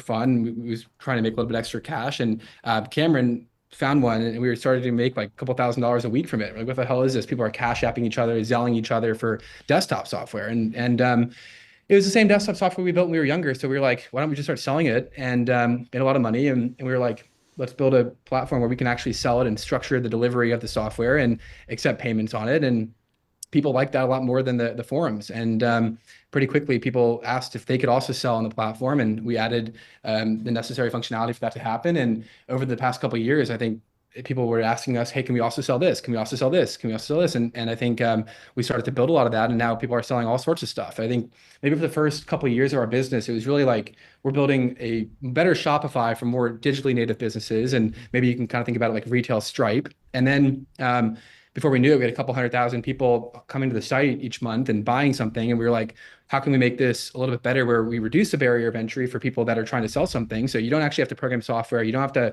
have a Discord server where you have to come plug it into our website. Let's just build Discord and at least the parts that matter. And we started to build things like chat and forums and live streams and all this different ways to engage and connect with your customer base. And that's where we are now. And yeah, so I think on one end we have like retail Stripe, retail Shopify, and now we have a lot of consumer functionality to chat and message and interact. Yeah.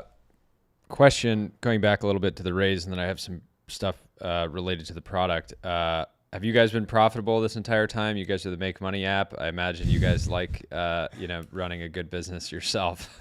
Maybe talk about that.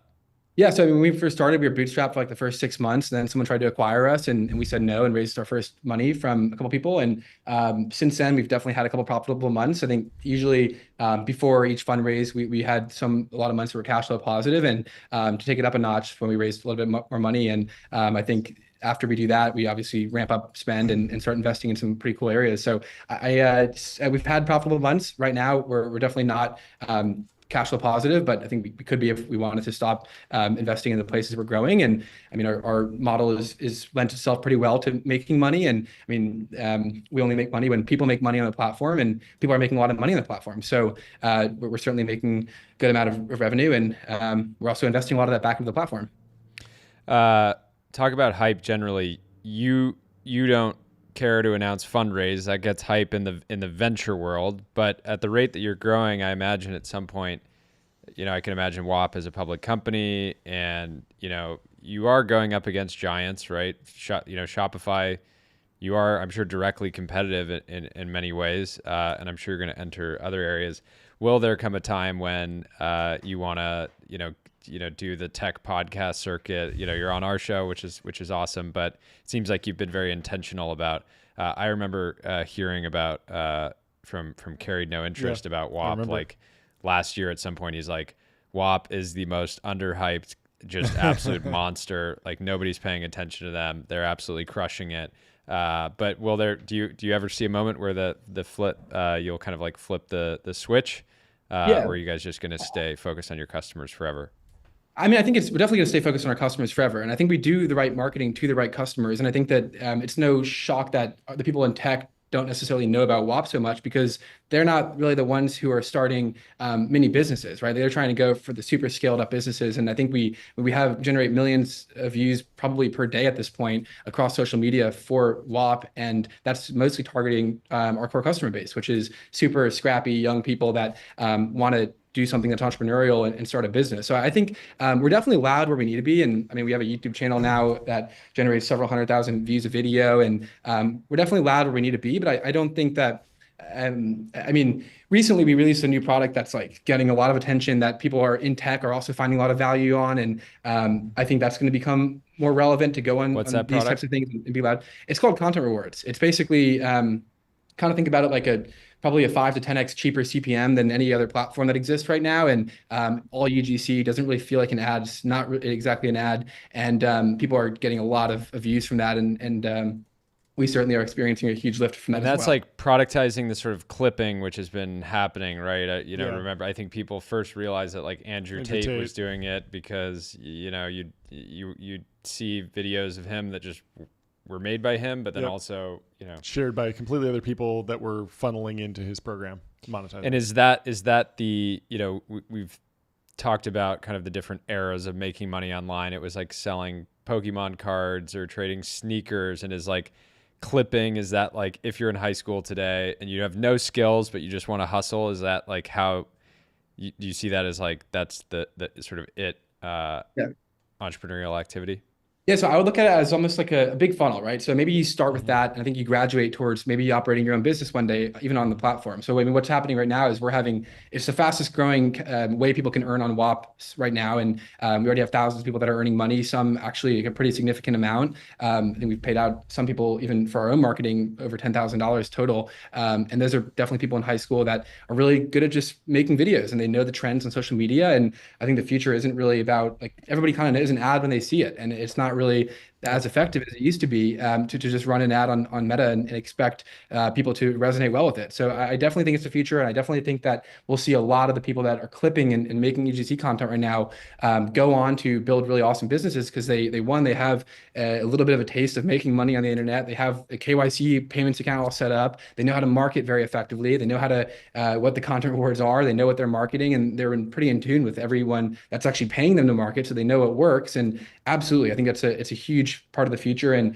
we look at it as maybe like the first step in earning your first dollar online. Can you talk a little bit about the differences between Gen Z and millennial entrepreneurs these days? Like what's changing, what's better, what's worse?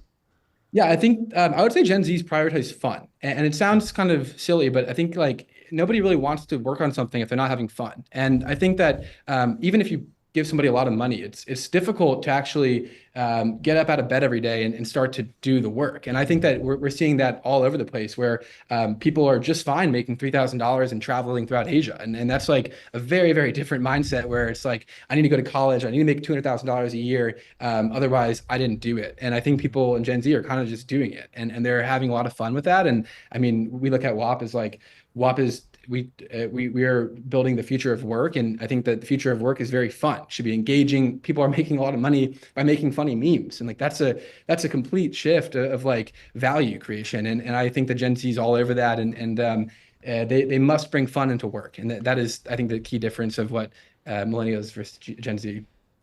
Talk about live streaming. You guys support live streaming. It's been something that's been big in Asia. It's probably big here. I haven't purchased a product through a live stream myself, so it doesn't feel big yet, but is it already, do you feel like it's already mainstream? Like you're obviously bullish enough on it to like integrate it into your platform. I'd love your take on it. Yeah, I mean, I think that the saying is like, you can say a picture is worth 1,000 words, and then maybe a video is worth 1,000 pictures. And I think that a live stream is like the most effective way to communicate with an audience at scale. And it allows for people to repurpose the clips afterwards, and it takes very little effort to go live to thousands of people and maybe tens of thousands or hundreds of thousands. So I think live streaming is definitely the future of how you connect with an audience at scale, and it's probably the future of shopping as well. And I don't think it's necessarily that different. I mean, you look at QVC, and that's obviously a long time ago. You look at HQ Trivia even back in the day, and now you look at TikTok Shop, and even Amazon's integrated a lot of live shopping, and nobody cares more about something than what's happening right now, and that's what live streaming is all about. So very, very, very bullish on live streaming, not only for actually the point of sale, but also what happens after the sale. If you're running a e-commerce brand, I'm sure you'd want to have a weekly seminar where you actually go over with your customer base and say, hey, do you guys like the product you just purchased? Why don't you drop the comments right here? Maybe we can do a demo live and show everybody how to use the product. So I think live streaming has a lot of good use cases, not just for the point of sale, but even after, to engage a customer base. Is there a cohort on WAP that you think will be particularly resistant to the relentless march of AI? There's a lot of people worried about, oh, ChatGPT, the next version is going to put my business out of business. What do you see as being like, yeah, this person on WAP is going to be here for 2 decades or more? Well, I think the people on WAP are really special, because what happens is, as the trends evolve on social media, the people don't just stop doing what they're doing. They don't just fall off the face of the earth. And I think that they adapt really well. And I think a lot of people on WAP start one business and then second business and third business, and then all the way still 10 businesses later, they're finding their niche in the market. And just because the niche changed doesn't mean they're going to stop trying to provide value for people on the internet. So I look at AI as actually like a pretty awesome driver of our business. And it makes it, unless we're going to hypothesize that everybody just stops living and doing anything with AI, which I think is certainly maybe some people's perspective, but people are still going to exist and they're still going to be here. And it's not like they're going anywhere. So when that happens, it's like, I need to figure out how to make money for myself and maybe how to have a purpose. And I think that WAP is all about that. So I actually would say WAP as an entire platform is very, it lends itself very well to AI, or maybe AI lends itself well to WAP. And I look at, we have a lot of AI products on the site and people talking about AI, doing AI courses, AI software, AI in their live stream. We have some video features that you can send people avatar messages and creating ads with AI. So I look at AI as a huge plus for almost every single person on WAP. That's awesome. Makes sense. Last question. How do you think about hiring? I'm sure you've got maybe your core team and then basically an army of like 100,000 people that are sort of your users that also want to support WAP, because if they can make WAP better and bigger, it's good for their individual businesses. But yeah, what does your team look like?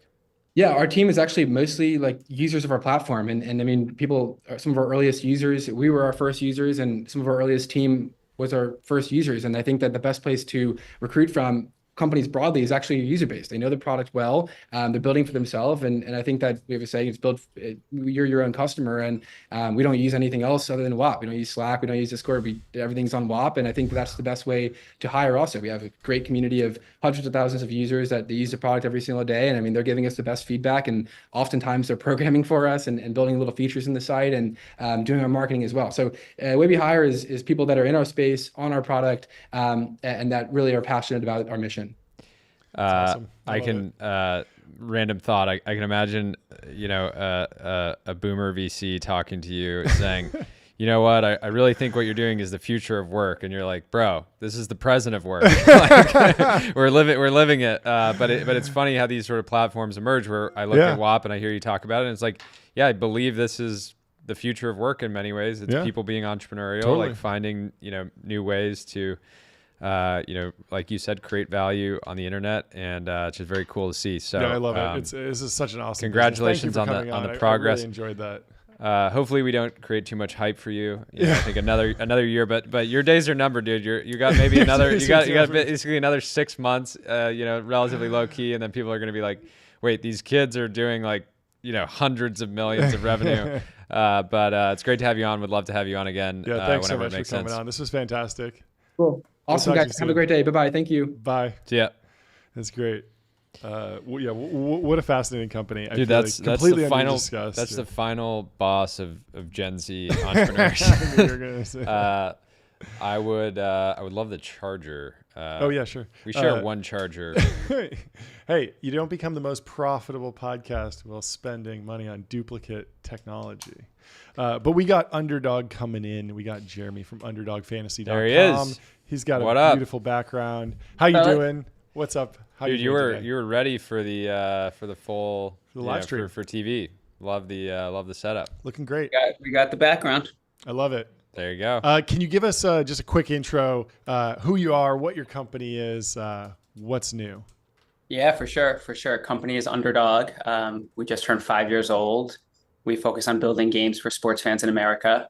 I've been doing something much the same my whole adult life, for 15 years now. Started a business called Star Street in 2009. Actually started as a sports stock market, but it was very early real money fantasy sports days. And I've been trying to make sports more fun for 15 years now. That's awesome. Talk about the news today. You got a new... Yeah, we just announced the first close in our Series C. Spark Capital's leading 1.225 pre-money valuation. There we go. There we go. We're excited about I that. got this Will new. Reed there. I got this great new partner to have, soundboard. and some nice validation and acceleration for what we're doing. Size gong. Sorry, I got this We're new very soundboard. excited. We got a soundboard. We're Pretty having excited fun about with it it today. I don't know if you can actually hear it, but there's some great sound effects. I don't hear it. I want to get it. No, so my first thought goes, one, super validating to get this round done. But I remember around the time when you started this company, it was every round. I don't know about every, but at least the first one or two rounds that you were raising were like very hot. Like people were, chasing it. They got priced almost to perfection, right? I don't even remember. I remember it was like, my recollection, it was like almost like a seed, pre-seed getting priced like well above 50. I don't know exactly the price, but a lot of people, when they see rounds getting done like that are just like super early and like expensive, end up saying like, well, this company has to execute perfectly. And, clearly, it's hard to execute perfectly, but you executed very well. How do you, talk about kind of that journey in terms of like making sure that if you want to go from whatever, wherever it was initially priced to 1.2 in 5 years, you kind of have to like hit these sort of perfect milestones all along the way?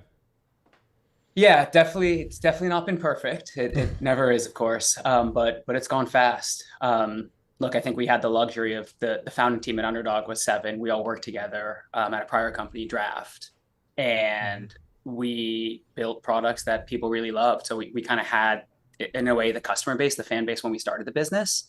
And we built games that ultimately, through some M&A, got taken away from them. So that was the kind of start, and that allowed us to move fast. I've spent my whole adult life in this community, so we had the community and supported the community early, and that's something that's been really important to us, is the people we build for, the customers we build for, making sure that they love our products, they love our games, and they've supported us the whole way through. So that really helped.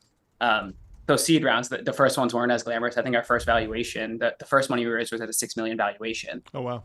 So not that glamorous, but it went fast. So I was not early. we did the first close, then a second one at a higher valuation, then a third, and then a year later, I think, was our Series A. The partner who led our Series A was my very first investor in my first company 15 years ago. Wow. He then was a partner at SV Angel. Kevin Carter's his name. He runs Night Capital now. Was the first person I called when it was time to raise a big round. He had been in every seed round, obviously, and he stretched kind of well outside his fund to lead our round, because that's not what his fund was meant to do. But he's kind of seen this for 15 years and knew the journey. Yeah. So he's been a great backer and a great asset to the company.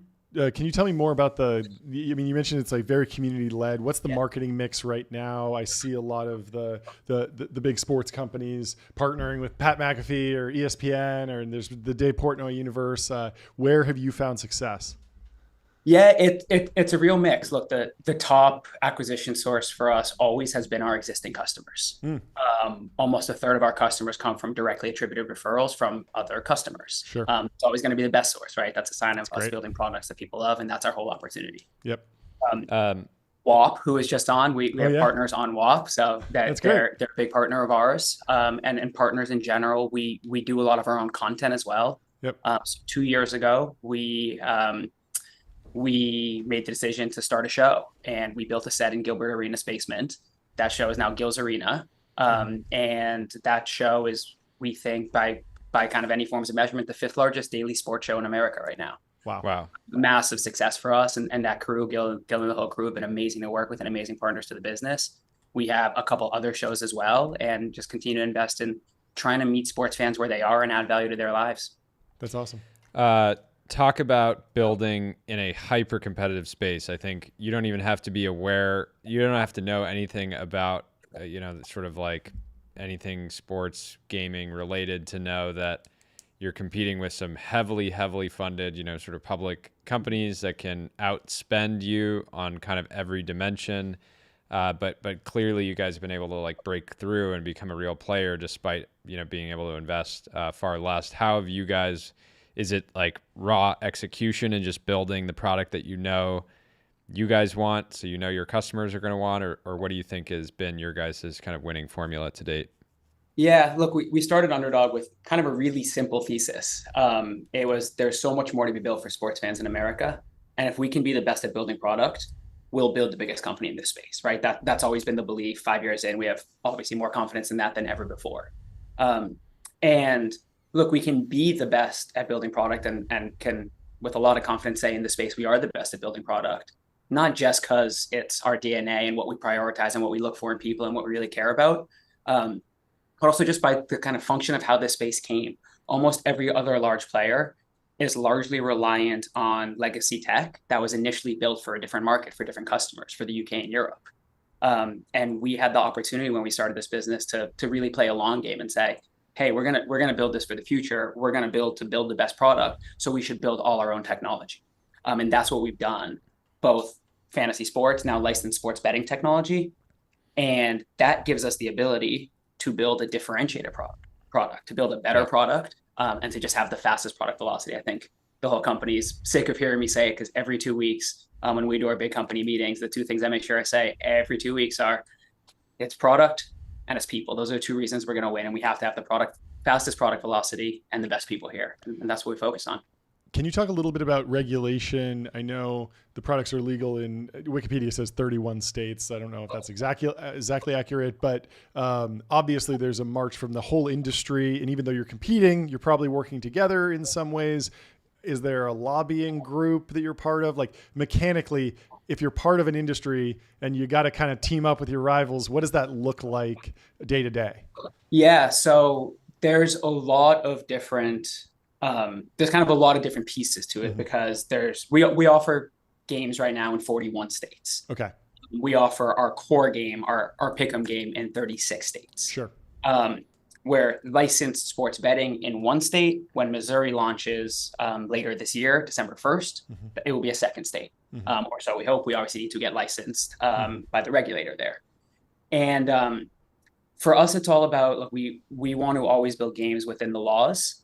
And build the best customer experience we can within the laws and kind of the wants of the regulators. This space is definitely highly political.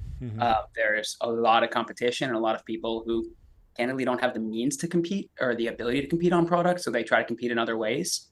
That's definitely something we faced. And when we do that, we always try to team up with the people who care about customer experience, care about delivering the best products to customers, and say, hey, that's how people should compete. That's how people should win. It should be all about customer experience. How do you think about focus specifically with the team? I'm sure that everybody, or not everybody, but I'm sure a lot of the people that join Underdog do it because they're just obsessed with sports and they love the products that you guys make. But at the same time, if you've got a lot riding on a certain outcome, it can be distracting from actually building the underlying product.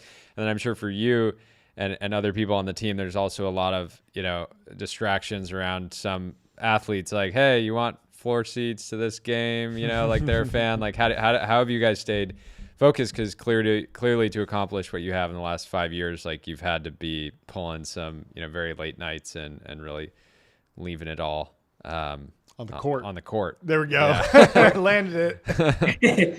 It's funny. We're maybe signing a lease for a new office, and we have this vision of putting a basketball court in there. Amazing. So at least There we a go. basketball court. So That's it will really be on incredible. the court then. There we go. Look, we're really lucky we get to work in sports. Sports is fun. Sports brings people together. I've been a sports fan my whole life. That's obviously kind of how I got into this. And I just think there's so many wonderful virtues of sports and the communities it creates and the bond it creates. I just think that's a blessing for us. Look, it's funny, over the course of my career, people, and not as much anymore, but people used to say, oh, we don't invest in games businesses because it's hits-driven businesses and it's tough to predict hits. Like, the sports are the hits and the hits keep coming. We don't have to worry about that. Yeah. Can you take me on a little bit of a historical tour of the industry? Like when I was a kid, it was like gambling, it only happens in Las Vegas. Then in college, people were playing online poker, and then there was like a poker apocalypse or something where all those sites got shut down. Friday. Can you give me some just historical anecdotes? What were the key turning points in the industry? Yeah. Let me start post Black Friday. I believe that was 2006. Okay. And that's when poker really kind of went away online in America. It's now come back, but just in a few states and nowhere near to kind of what it was then. Got it. Real money fantasy sports as we know it really started in 2009. FanDuel, that's actually when Star Street was born as well. FanDuel kind of being the largest of that early generation, obviously, and have continued to be the largest. There were a lot of incumbents who weren't so pleased to kind of see their success. And in 2015, there was kind of this regulatory storm that hit the fantasy sports industry. For a period, 15 attorney generals said the business was illegal. They were under an FBI investigation. They were under a DOJ investigation, all in like a 6-month stretch. Crazy. The industry then got together and said, hey, we need to clarify the laws. We believe what we're doing is legal. We need to clarify the laws, and got together and passed legislation. There's now fantasy sports legislation in, I believe, 22 states. So that happened then. Then there's always kind of been fits and starts of, hey, maybe legalized sports betting is going to come to America. But it never really did until 2017, a court case called PASPA went to the Supreme Court. It was being kind of pushed by New Jersey, who wanted to offer sports betting. Went to the Supreme Court in 2018 when PASPA was overturned by the Supreme Court. That made sports betting no longer federally illegal in the US. And from there, states can legalize it as they so choose. Somewhere around 28 states, I believe, have now legalized online sports betting, or sports betting in some format.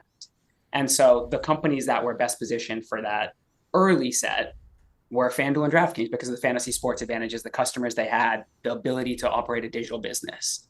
And that's kind of wave one of sports betting in America. Now, when PASPA was repealed, there were 31 days until New Jersey was launching sports betting, and then a quick wave of 6 states came soon after. So every company that wanted to be live for the market open had to take tech that was already built and operational, that was built in the UK and Europe, where there was a way more mature market, and bring it to America. And that's why if you look around the space today, you kind of see products that look almost all the same, right? There's different colors, there's sometimes different prices, but the core experience is the same. I believe that's not the right product for American customers. It's a very hardcore product. It's very transactional. It's just not that much fun. We believe that the games we build and the games that should be built are to make sports more fun. For someone who's watching a game and wants to increase their enjoyment with the game, or who wants a reason to watch the game, or something to do with their friends. And so that's specifically what we build for. An analogy I use quite often, and I've never been a fan of using a company's analogy for another, but I think it just fits so well for what we're about and what we believe the opportunity is. Just think about what Robinhood is to stock brokerage. That's kind of what we are to sportsbook, right? Simpler, more intuitive, more approachable, more fun, less transactional, less about big dollars and thinking about it from a financial perspective. More put $10 on an experience tonight, on your opinions, express your opinions on sports, and have fun with that. Cool. Very, very awesome. Very cool. Congratulations. Massive milestone. It's great having you on. Yeah, congratulations. Looking forward to the next markup, I'm sure. Thank you. We're working on it. Yeah. Awesome, dude. Good luck. Thanks for coming on. We'll talk to you soon. See ya. Bye. That's great. We got Rob coming in soon. Another Size Gong hit. Who led Jordy? Well, how did Jordy wind up with the soundboard this show? I feel like I would be a little bit more responsible with it, but somehow... you can trust me with the soundboard. Yeah, I I'm can just be hitting it trusted 25 with, times. Oh, well. with incredible sound effects. So we got Rob Mohr joining right now. Hey, Rob. Here he is. How you doing? What's up, going on? gents? How are you guys doing? We're doing great. Doing great. It's great to have you. Why don't you introduce yourself before I do and do a silly one? You can do it more clean cut. Yeah, definitely. So I'm not sure if you guys have given any introduction here, but I created the Huberman Lab podcast with Andrew. I now run the podcast along with the media company that Andrew and I created called SciComm Media. The long and the short of it is Andrew, as I'm sure many are familiar, neuroscientist at Stanford, natural born teacher who has a real gift for explaining, how to better your physical health, mental health, and performance So my job with Huberman Lab is basically to get out of his way and just make sure that he has the tools he needs, and I'm running the business to make sure that we're putting out, really a high quality episode every Monday, and then also now on Thursdays with our Huberman Lab Essentials, which are our 30-minute episodes that go out on Thursdays. Was there a key turning point in the business where it was taking off, or was it gradual? Actually, and maybe go a little bit earlier than that. I've heard it. I've heard it, but like I'd love for the audience to like talk about the story of just like how it all kind of like started. Yeah, let's start there. That's great. Okay, yeah, definitely. So let me bring, I guess, best starting place in 2019. I met Andrew. We had lunch together because I was helping interesting people get booked on podcasts. After about 10 minutes of talking to Andrew, it was clear to me that he was one of the most knowledgeable people I've ever met on topics that were of interest to me. He, like whether it was how to manage stress, how to optimize sleep. He had studied David Goggins in his lab researching fear. He had done MDMA tests on mice, studying the like thermogenic effect of that compound on them. So basically, I was like, this guy knows more about things that are of interest to me, interest to my friends, and probably of interest to folks like, Rogan, Tim Ferriss, and other podcasters. And my goal from then became, okay, how do I help in terms of brokering some of these introductions, and just selfishly wanting to hear him on some of these shows, chopping it up with folks like that. In 2020, when COVID broke out, Stanford basically, encouraged Andrew to get out and start talking to media. And that's when Andrew and I reconnected, just given the fact that his lab and a lot of his research was around fear, circadian biology, things that people were struggling with during the early days of COVID, being kind of like locked down indoors, a lot of stress going around. So it just kind of seemed like a natural fit to go on a lot of these podcasts. And after doing a bunch of them and, getting just really positive response from audiences, Lex Friedman actually encouraged Andrew to start a podcast. And then Andrew and I talked about it, end of 2020, launched the show in 2021, and it was kind of off to the races from there. Did you guys have instant product market fit? It's sort of historically extremely difficult to grow podcasts, right? Like people don't really realize they see you guys at the top of the charts. They just imagine you get a couple viral clips, all of a sudden you have a big show. It's very difficult to grow. I'm sure you guys had the benefit of like getting Andrew on these shows and maybe having those other podcasts promoted or whatever. But how quickly was it a rocket ship or maybe slow and steadier than people might think? Yeah, it was definitely a bit of a rocket ship. I think, a lot of times people will look at the success of the show and kind of see it as this, overnight success in some ways. But I think what is important to remember is that at this point, Andrew had, 30 years of researching biology and speaking to it from like a deep love in terms of understanding the mechanism of how these different systems in the body work and how to kind of optimize health based on those, and had at least a decade of teaching experience, doing lectures and things of that nature. And then just kind of like putting the camera in front of him and his, ability to speak to these topics that are, rooted in science, but kind of coming at them from the angle of, how people can better their health in both the short term and long term through using them, I think is where the kind of like product market fit was, where, whether it be on YouTube or on the RSS podcast platforms, people were interested in these topics, and Andrew could speak to them from a place of deep experience and understanding, and just kind of thinking it through in terms of what topics are going to be of interest to folks, but really just kind of following the path of where his interest lied as well was key. Give yourself some credit too, because you had a decade, basically, managing, various brands and whatever. How do you guys think of just sort of like distraction and avoiding distraction and focus? You guys spent a very long time just doing the show, sort of simple. You've branched out more recently, but it still feels very focused. And then at the same time, I'm sure if you guys said yes to all the great opportunities in front of you, you would never even be able to be in the studio. So how do you think about what's been your framework for deciding what to do, when to do it, when to say no, that kind of thing?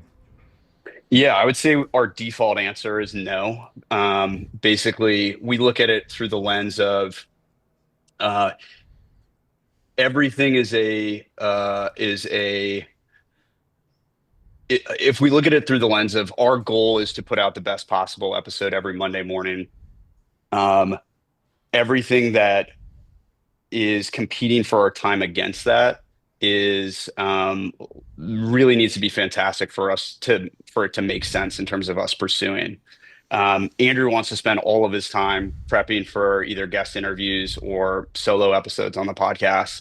So, basically we see everything as competing with that. So, our goal is always to weigh opportunities to not, just foolishly pass things up, but really to think about it from the context of this is pulling us away from what our main goal is, which is those Monday morning episodes. And if we have the bandwidth to take on something that's not going to interfere with that, and maybe even will be additive to that, then fantastic. Otherwise, it's a no. And I think, you hear a lot about this from folks like, Steve Jobs and other leaders where it's, the challenge is not saying no to things that are easy to say no to. It's saying no to things that seem like fantastic opportunities and ultimately are going to pull away from, what our bread and butter is, which is just, creating that best episode every Monday morning. Can you talk a little bit about the evolution of the product with the introduction of the Essentials show and then distribution and how you think about repurposing the content and everything that happens downstream from that one really canonical piece of, Monday show? Yeah, this is something I think a lot about. And it's something that our team is very focused on. We view it as like we put out these, 3-hour plus episodes and then all the way down to a tweet that Andrew does. And it's like, how do we fill in the various kind of like subsequent like time domain elements that span that spectrum? So it's like everything from, full length episode to essentials episode, which is 30 minutes, to clips on YouTube or X or wherever we're kind of, putting those out on social media, to newsletter, and basically, all the way down again to, a tweet. And the goal is always to get the information out to as many people as possible and help people, regardless of how much time they have to allocate towards consuming the information, get the information. So, there's obviously the like monetization strategy that kind of spans across those too, because at the end of the day, we are a business, but the real goal is like, okay, how do we just get this information out there to as many people as possible?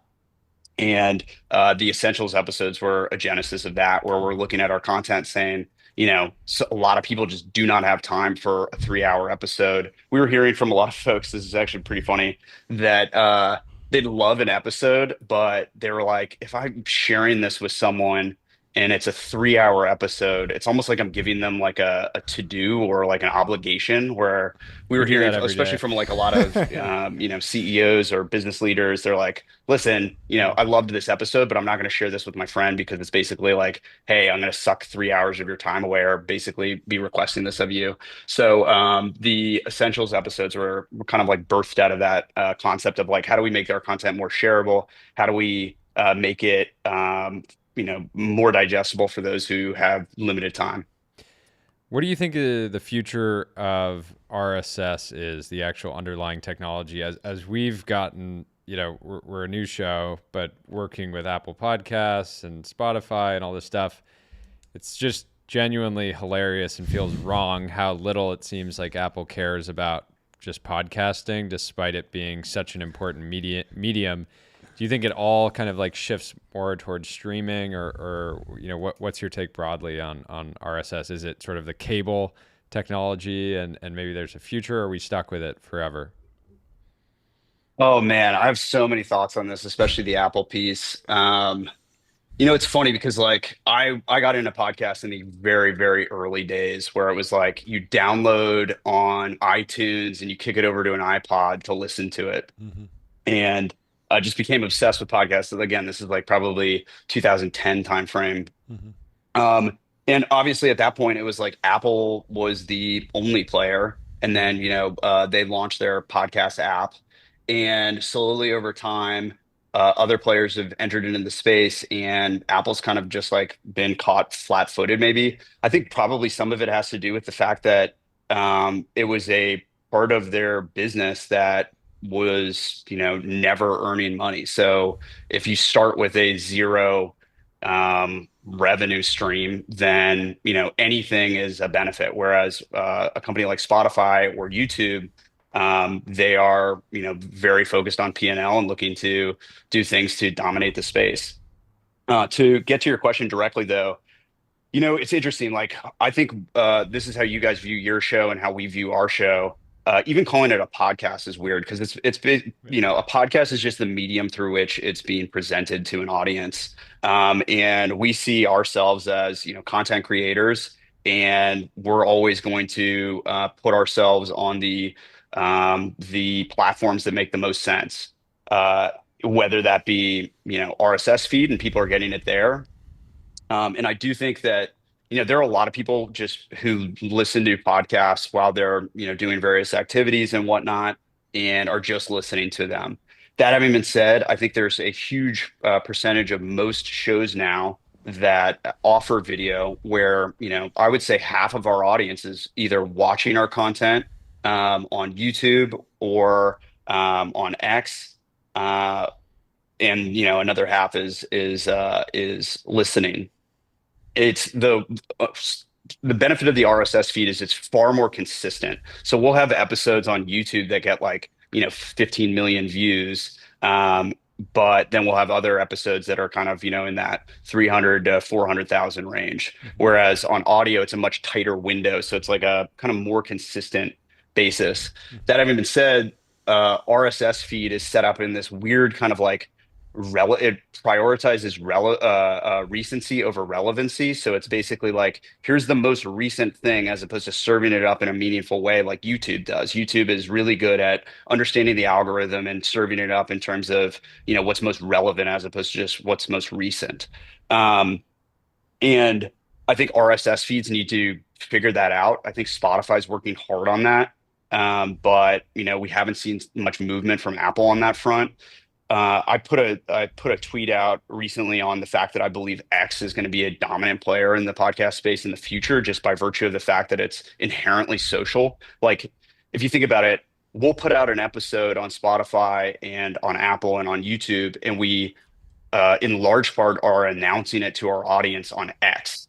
And we do that as a means to, broadcast it. And then people, oftentimes, we also put our episodes on X, but oftentimes people are then leaving the platform of X to then, pay attention to the podcast elsewhere. And I think as X gets better and better at allowing users to easily, navigate content and watch full shows on their platform, there's no reason why people should be then migrating off platform to pay attention to the content. So I think that that's a major thing that, Spotify will have to contend with. I think that, YouTube has a pretty dominant place in the market with just their monthly active users. I want to say it's like 2.5 billion or something was the most recent number on that. Whereas X and Spotify are kind of in the like 600 million range over the course of a month. So a lot of ground to make up, but I think it's a lot harder to build a social platform than it is to build a, content hosting platform. So like, I think X would find an easier job of creating the ability for people to easily consume content on their platform, as opposed to something like Spotify trying to build a social network as part of their app. Yeah, that makes sense. Last question for now. Quick 30 seconds of advice on how you guys have handled AI impersonation. A lot of people have an incentive to generate an image of or video of Andrew saying, "I love this product. I take it every day. It's like it helps with my tea," and then it's just completely fake. How any words of advice for people that might be dealing with impersonation or just sort of fake AI content as well? Yeah, I think being vocal about it. So like we've made sure that Andrew's been pretty vocal about it. We had this thing where it was the Jawzerciser, which was a complete nightmare on our end. We, basically filed legal action against them numerous times. They kept they'd basically file bankruptcy and spin up another company and kind of all this craziness. A lot of people to this day still believe that Andrew was promoting this, plastic ball that you put in your mouth and chew on, where basically a large part of that was, AI generated or clipped out of context from a podcast. No affiliation with the company. So we've basically been vocal about listen, if it's not being put out on a Huberman Lab handle, or it's not listed on our, hubermanlab.com/sponsors, it is not a company that we have any association with. We also very intentionally have very few sponsors. Most of them you're going to be familiar with. They're the sponsors that are, basically always featured in our episodes over the course of a month. And, we're highly, highly selective with who we allow to be a sponsor of the show. And, if you ever question it, just go to hubermanlab.com/sponsors. That's where the sponsors we work with are. And, if you're seeing Andrew say something ridiculous and it's being put out by, some bizarre company, then it's probably AI, or it's probably just faked in some manner. Believe half of what you see and none of what you hear. That's right. Words of wisdom. Well, thank you so much for coming on the show. And we got last thing, we got Andrew himself in the chat on X. Chat. He says Rob is the secret weapon behind Huberman Lab, and no one can steal him. He's a loyal bulldog, and he's also super generous with knowledge to help others. And he's a great triathlete. We didn't get to cover your athletic career. But would love to have you on again, anytime. This is fantastic. There's so much more to talk about. I mean, we're in the same business. I'll see you back in Malibu. You're the man. Thanks for coming on, Rob. Man. Yeah. Thanks, Andrew. Andrew's the best. We'll talk to you guys soon. We'll talk to you soon. Bye. Cheers. That's great. We got another Andrew coming on. We do. Andrew Reed from Sequoia Capital, creator of Reed's Law. Are you familiar with this? Yeah. We got to try to find that post. Oh, yeah, we got to find that post. It was so to Rune. Good. Rune was saying sometimes the person who popularizes a phrase accrues more value than the person who creates the idea. And Andrew replied and said, I call this Reed's Law. And here is none other than the creator of Reed's Law himself. Andrew, welcome to the show. Thank you for having me. Thanks for being here. How you doing? I'm good. Yeah, that's going to be my tweet that's going to live in infamy. Hopefully. That's a good one. There's been various attempts from people to get that as its own Wikipedia page, but I think there's an actual Reed's Law that keeps canceling it out. So, okay. All right, well, we're going to work on it. Yeah. That's our new mission. Yeah, get it on Wikipedia. We got to make it happen. Very blue today. I love it. You're really owning it, end to end. You're verticalizing blue. It's great. Great intro. But great to have you on.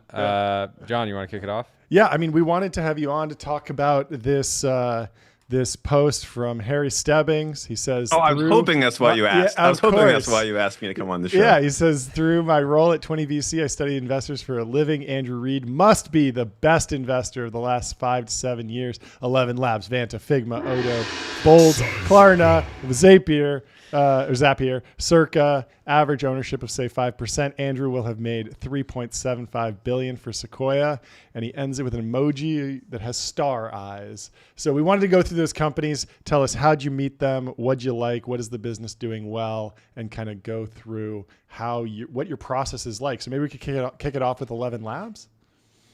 Well, sure. I guess the timing of that tweet was particularly good because it was, I think on Wednesday of last week was when the Wiz deal was announced. Yep. And, yet another $3 billion gain for Doug Leone. And, of course, everyone at the time is saying, that guy Andrew is just so amazing. So anyway, I spent like a few days in the typical Sequoia wallowing of self-pity of how is it possible for Doug to have yet another one and I'll never live up to the people who came before me. And then Harry's like, who's been amazing is Andrew. That's great. I love it.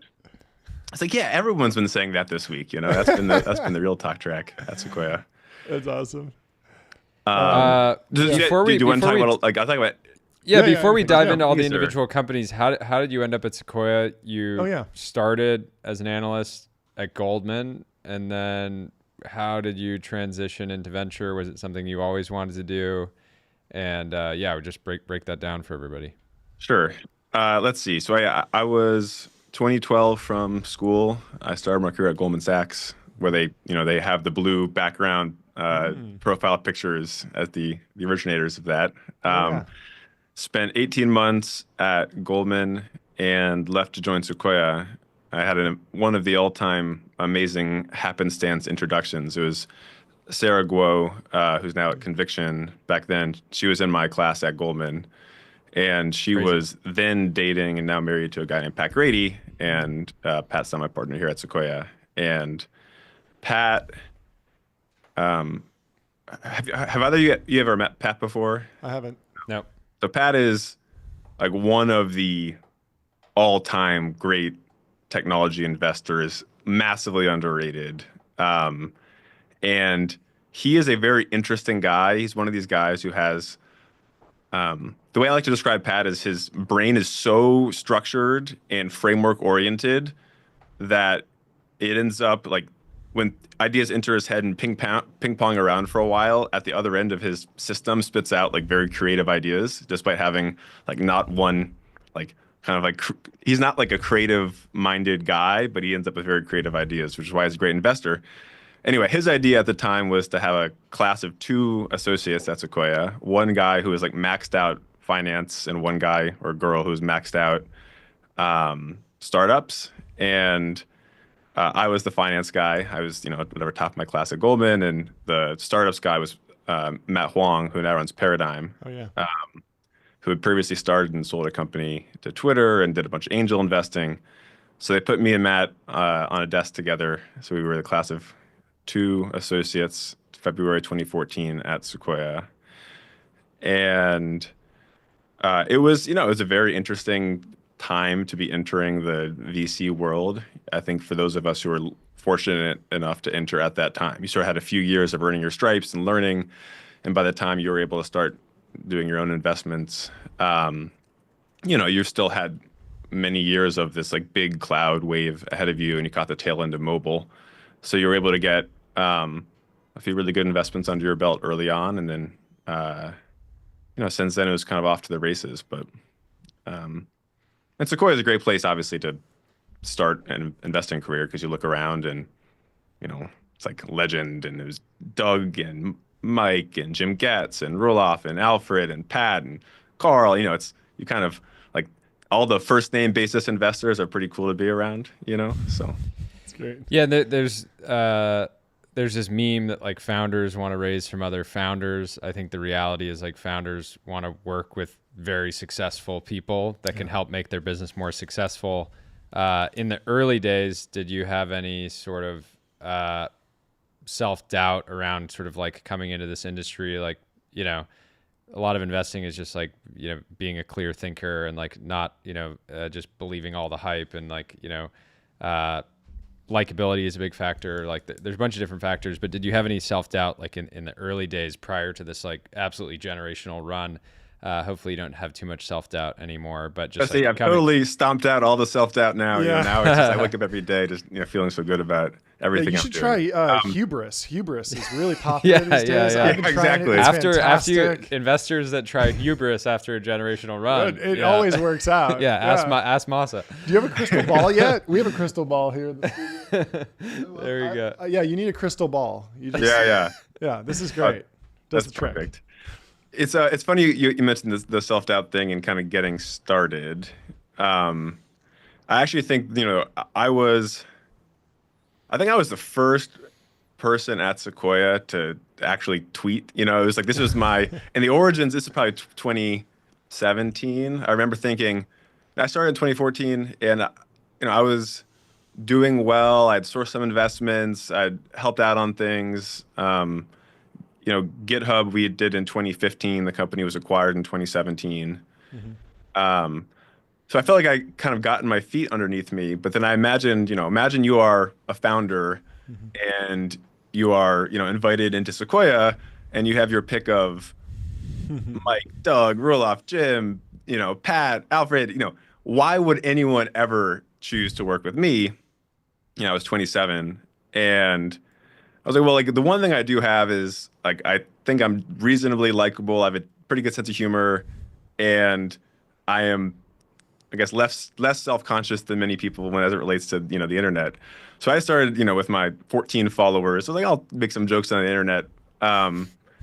And it felt so countercultural at the time, because I think this is kind of before VC was not yet as online as it is now. I think the pandemic was sort of a,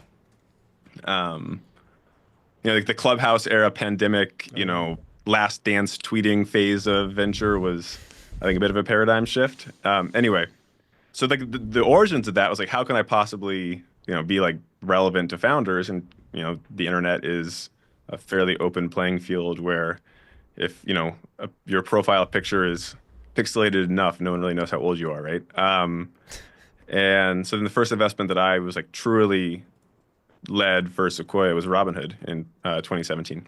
And anyway, I have a question about that famous Sequoia memo that went out right as the market was collapsing. I believe this was during the housing crash, and it's this really deep macro econ analysis of what's going to happen. And I'm wondering is that macro DNA still alive and well at Sequoia? Do you guys still look at consumer confidence and what's happening in the credit markets and all of that, or is that less relevant today? No, it's Sequoia is a interesting business, in the sense that there is people talk a lot about multi-stage VC firms and what that means, and Sequoia, we have this thriving seed and early stage business that's sort of the heart of Sequoia, dating back to 1972, and a growth equity business that spans Series Bs up through crossover investing into the public markets. We have this overlay Sequoia Capital Fund vehicle, which is the permanent capital behind all of these funds. We have Sequoia Heritage, which is a multifamily office that is, it's this independent business affiliated with Sequoia. We obviously, we see them all the time. Sequoia Capital Global Equities, which is, I think at this point, the largest TMT long short hedge fund in the world. So you put all that together, it's one of the benefits we have, I think, for being quote unquote multi-stage, is you get different bites at the apple as companies scale, and you try to catch everything at the seed, and if you miss a few, you can do the A, and et cetera, et cetera. But also you do turn, it's hard to really lose your mind on things if you have the forcing function of the public markets, around the corner every single day, and also it occasionally does provide us with interesting insights. I think the RIP Good Times memo, which is the one I think you're referencing, with that's the right. The pig with a knife and the that the tombstone, I think. Which is it's actually, that's a great, that style of presentation of it's all substance, no flash, right? Yep. Every page is its own independent study. And I think that's held up so well in hindsight. Is I think something that Sequoia, we try to do those sorts of things, speak from the voice of Sequoia very rarely. Mm-hmm. So we did this Black Swan memo right at the start of COVID, which was kind of a similar warning. But yeah, it's it's a nice thing to have, and obviously it helps both on the upside and the downside, spotting new interesting things and also making sure we don't just lose our minds. Yeah, the Black Swan memo was obviously really key because everything was about to change, but it did feel a little bit lighter on the macro econ. And I was wondering if that was because of the structure of the fund and RIA regulations or anything like that. But I don't know, maybe it's just different style. I mean, it was happening a lot more suddenly than the previous crisis, certainly. So there's less. Yeah. Well, I think, going back in, in 07, we're out in Silicon Valley, and not every founder was reading the journal every day, right? Yep. So there's a way in which you sort of had to shake everybody, and it's there's this, it's a New York problem, right? It's like a housing problem, and sort of it was shaking everybody and saying, no, this is a you problem. Yeah. I think 2020. Everyone's on Twitter all the time. Nobody was like, wait, the China virus, I think we all remember when it hit Italy and when it hit Washington State, so anyway, it was different in that sense. Yeah, what you got? Jordan? What's your approach to working on boards sort of broadly? You've sat on a ton of different boards. You've been board director at a number of important companies. Like, do you have a playbook and a system now that you come in and you say, like, kind of grab the reins, or like, what does that even look like? What does partnering with you look like at the board level? Every every situation is, I was gonna say, like, every good board is the same, and every bad board is bad in its own unique and unhappy way. No, I think like in general, a paint by numbers approach to anything in technology and anything in investing is bad.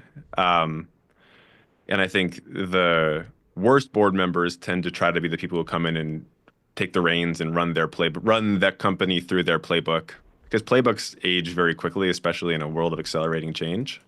So I think the first thing you have to do when you join a board is just take the time to learn what business you're actually in. And I think this is one thing that I've found is you can get to a pretty good sense of a company and its market, at the end of your diligence process when you're writing the memo. But you haven't seen the people in that company respond to adverse events. You haven't seen what the real bottlenecks in the business are. And you can have opinions, but you sort of, it's much more easy to feel those opinions when you have dollars at risk. So I think in general, the first thing I try to do is like just figure out what business we're actually in and where the bottlenecks actually are. I think one thing I like to do pretty soon after leading an investment is do an executive search with the founder. I think it's like a very nice way to get from the opposite sides of the table when you're negotiating an investment. The first thing you want to do is make sure you feel like you're on the same side of the table, and go on the same side of the table and grinding a recruiter on how many leads we have in the funnel for our VP of engineering search. It's like a great way to align. And then there's this concept that Roelof talks about a lot of being a shock absorber on the board, which is something that I really, really believe in. When things are going well, many board members love to do the rah-rah cheerleading board meetings. And, one of the nice things about being at Sequoia is, in the portfolio review, if you're beating your number, but your page is next to the whiz, financials, like, it's like, okay, there's levels to this. And I think it's helpful to remind the best companies, that there are current generation companies that are performing even better than this, and here's what they're doing. Mm-hmm. And then similarly, when things are going poorly, and poorly is almost always relative, right? But you can have a company that in a vacuum is doing amazing. We come in at 80% of plan, and everyone's ho hum in the board meeting. It's like, oh, and then we need to change our strategy. We need to change this executive. We need to, as always, fire the VP of sales. Like, I think oftentimes the best thing you can do is just like cause everyone to take a deep breath. Yeah, we're actually in decent shape. We have a lot of runway. Look at these metrics. Here's what's going well. It's probably not a VP of sales thing. It's probably a product thing. That sort of work is good. And then every now and then, maybe once every 2 years, you have a major thing you got to deal with. Yeah. An M&A, yeah. The capital raise, et cetera. But Can you talk a little bit about the importance of concentration? I feel like just observing from the outside, the Sequoia playbook has basically been like find the power law winner in whatever market, but then also get the most concentration and the highest ownership percentages. And we see that with the S1s go out, and a lot of VC funds are saying congrats, and Sequoia is the one showing up at the top of the cap table. Has that been something that's been kind of a drumbeat internally, or has there ever been like a moment when it's been kind of harder to establish that foothold because of like crossover investors coming in or overpaying or valuations or anything like that? There's the WhatsApp example, which is like really famous, but I'm sure there's a million others, right? Yeah, I think our North Star, we want to be the largest outside shareholders in the most important companies of tomorrow. Mm-hmm. And it would be amazing if we were the seed investor in every single most important company of tomorrow. And we actually do a decent job of that. And And if we don't do the seed, we try to do the Series A. If we do the seed, we'll often try to do the Series A. And at any given round, there's a relative risk reward, and also we can't forget that we're in the net multiple of money business, right? We're focused on investment returns, and if being the fourth biggest investor of the most important company is a good investment, we'll do that too. Yeah.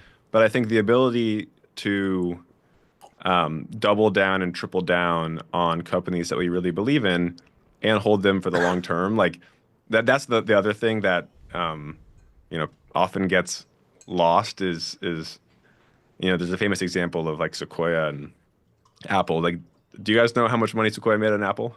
No. Okay, well, I'm not going to tell you because it's not nearly as much as you might think. Oh, right. Now I think it's coming back to me. It was in the single digit. I think Sequoia made a 40x on 150K. Wow. So single digit $1 million gain. And when you when you have experiences like that, and then you realize, Sequoia owned 10% of Google at the IPO, the list goes on and on and on. So this idea that, we don't necessarily need to be the first investor in every single company, but we should be the longest term investor. And for the really special companies, scaling up with them and compounding, that's like the business that we want to be in. How do you balance both competition and partnership, both within the firm? Like, you want to put up the biggest and best numbers, right? Like, I imagine you're competitive, and then externally too, you're oftentimes competing with other firms that are sort of your friends to win rounds at certain moments. But you're a multi-stage fund, so sometimes you're going to do a round and they'll do the next one, and then you'll do the next one, and then you got to be on the board with them. So like, how do you approach?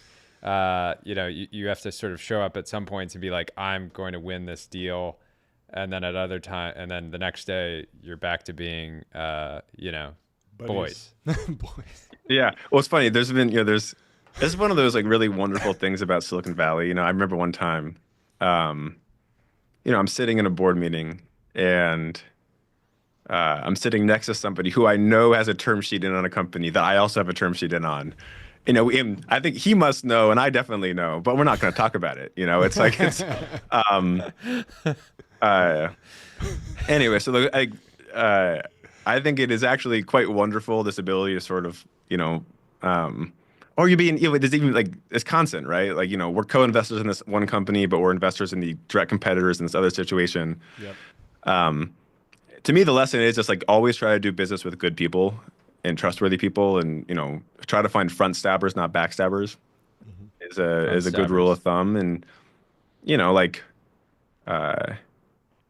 if you do that, by and large, people are like good and ethical in the Valley. Like, it's a pay it forward place. It's a repeat game.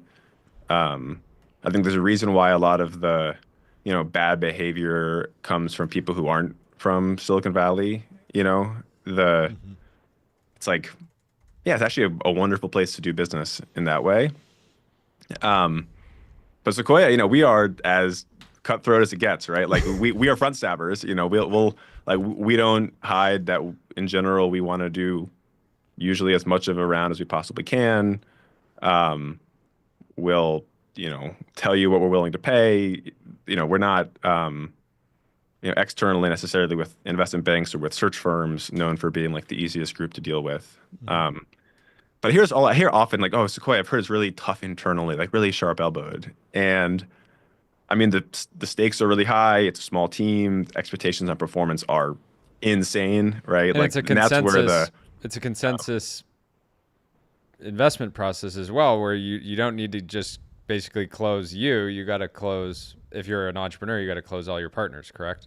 Yeah, exactly. And the partner meeting, there's like, I've seen founders, some founders really rise to the occasion in the Sequoia partner meeting room. I've seen people just totally wilt. But it's it's actually an amazing culture inside the building because of that. I think like because the expectations are so high and the team is so small, right? I think like this is one of the things that Doug has this presentation. He calls it the laws of physics, where one of the laws of physics is that fund returns are inversely proportional to team size, and also fund returns inversely proportional to fund size. We've been very disciplined about keeping the number of people on the team and keeping the funds to like a relatively stable size, and then working together to kick ass. That's Can clear. you talk a little bit about paths to venture? You mentioned that in your analyst class, there was the high startups, maxed out on startups versus maxed out on finance. Are both of those paths still viable today, or have they shifted over time? How do you think about hiring new people? I think with venture, and it's funny, I read, and I help lead Sequoia's growth stage investing business. So I think venture, like true venture, seed, it's a different thing. From my perspective, it sort of doesn't matter at all what you did before, because nothing you do before joining a venture capital firm prepares you for how truly like multifaceted long-term success is in venture. Like you can divide the job into, sourcing, picking, winning, and company building. Like those are probably the four core competencies. And what we try to do, or at least what I try to do, is I want to find somebody who can really hit the ground running on one of those things. So with finance, you'll have people who come in and they can be really good on the picking, like the investment process, due diligence, have a real point of view on why a company should succeed. But maybe you've never taken a meeting before one-on-one with anybody in your life. For me, that was me. Like when I joined Sequoia at Goldman, I was the headphones on behind the Excel sheet. Like that was, I literally had never done a one-on-one meeting before in my life. And I got to Sequoia, I turned to Doug and I said, Doug, like, is there like a sector you want me to cover? And Doug looks over and he goes, what? That's what we hired you for. I said, like, noted. So I like to find somebody who can hit the ground running on one of those things, but clearly has like the potential to max out on all of them if given enough time. Yeah. And then we just really try to invest in young people and give them opportunities to try things and take meetings and sponsor investments. And if you look at a lot of the people at Sequoia started in their early 20s here and apprenticed, were nobodies for 5-6 years, and then all of a sudden people started recognizing them when they had amazing portfolios. And that's sort of what we try to do. Last big question I have for you: how do you think about underwriting generative AI investments today? There's been a lot of chatter on the timeline this week about what's ARR, what's not, and you're in a lot of the companies that feel like they will be these sort of power law Gen AI winners. Like even Figma itself is like such a sleeper, right? And that like they have like most of the important creative people in tech in the app all day long. They should be able to launch a ton of different products that end up dominating in some of these categories. But what's your just sort of like broad approach to sort of, and the way that you sort of look at all the revenue that's sort of just like popping up in all these new novel categories, and will probably lead to big businesses, but some will kind of evaporate as well? It's a terrific, Figma. Stay tuned, everybody. It's it's the most transformative, it's the most interesting time in technology that I could possibly imagine. I actually think moments like today on the internet, when you have the Ghiblification of all of the last 5 years of memes happening at once, is like a nice reminder of this, unlike prior technology waves, which were, distribution extending waves where a small group of people had this at first. Now 1 billion people have access to ChatGPT and are logging on and doing the same thing. It turns out we have like a zillion computers in Virginia just making cartoon memes today, which is, it's like a small power plant being burned. It's like, these are coal-powered memes, everybody. For good purpose. Another one of these? Are you sure? We can do so much. So it's amazing, but because of that fact, everybody's on the internet all the time, and most of these technologies are available at the get-go to everybody. You can see revenue ramps like nothing we've ever seen before, right? Because it's transformative technology with full distribution from the get-go. And some of that will certainly be easy come, easy go revenue. I think some of it certainly won't. It makes each individual investment decision nuanced and complex in its own way. I think the important thing is going back to that law of physics presentation that Doug gave when I first got to Sequoia. You know, there are some things that never change in business, and there are some things that change all the time. And I think the important thing is knowing which one's which. That's powerful. A good place to end it. I love Powerful. it. I can see why you closed so many deals. You're great. You closed us. Yeah. Great having you on. This was fantastic. Yeah, thanks guys. Thanks for having me. Come on with we're gonna have Dylan Field on hopefully at some point. Yeah, you guys should that'd be come great. on and we can all, hang out. It'll be fun. That sounds Talk wonderful. about the good old days. Thank you guys. Awesome. This is great. Take We'll care. talk to you soon. Cheers. All Thanks right. so much. Yeah. You know, he's in a quiet period for some of the. Thank you, Jordy. We heard your feedback to the fans. Jordy is keeping the soundboard and getting wild with it. He's in a quiet period on Klarna because they're about to IPO. And I've been saying that the SEC should ban quiet periods because I just think that people should be able to yap 24/7, regardless of what's happening in the public markets. So that's what I will be lobbying for the next time I'm in Washington, D.C. Ban quiet periods. Also ban lockups. Anyway, we have our next guest. Welcome to the Temple of Technology. Boom. What's going on? How you doing? How are you? Hello. Thank you for having me. Long-time listener, first-time caller. Fantastic. Let's go. Amazing. Well, we were just talking about Klarna. We were talking to Andrew Reed. We were talking about how he's in a quiet period, can't talk about it, but maybe you can. Maybe you can take us through any of the interesting S1s you've deep dived. But first, introduce yourself. What do you do, and why do you deep dive these companies? Sure. I'm Tanay. I'm a partner at Wing, which is an early-stage venture firm. We invest at the seed and Series A in primarily B2B companies, heavy emphasis on data and AI. My journey with S1s dates to even prior to being an investor. I think I've always been just a huge business nerd, I guess. And I view S1s as the time when a company kind of, lifts the curtain and gives you a peek into the business. And typically these are good companies, right? Because they've made it to the point of publishing an S1. Maybe once in a while you do get like a WeWork or something out there, but by and large, these are generally good companies. And I think in every S1, there are different ways to read it. Obviously, there are public market investors that are making a decision on, hey, should we invest in this? How should we value this thing if we were to invest? All of that. I think the lens that I generally take on it as someone that's not necessarily actively trying to make that call, at least in a professional setting, is more, what are the lessons from this business that one, you can just learn to learn from about business in general. But then two, I think there are a lot of interesting things about many businesses that could be applicable even at the earliest stage, both as in terms of what's going on today. So for example, any S1 today, a lot of AI washing in them, whether or not AI is related. I think it just tells you where things are at in the current state of the market, which is, I think, an important thing to know, just given how quickly things are changing and how there's so much kind of noise and unclear where the signal comes. And I think you do get some signal from it.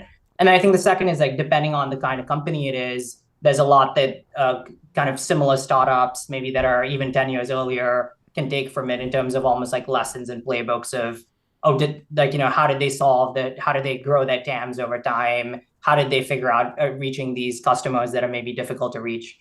And so one good example of that is a company like ServiceTitan, which went public recently. I think any company building a vertical AI, any founder building a vertical AI company should be understanding ServiceTitan to figure out how do they expand all the products that they have, how do they grow their ACVs within their customer set, because it's a problem and a question that they're going to get in every financing round, but a problem they're going to face as they grow their business. And there are some good kind of lessons in there about that.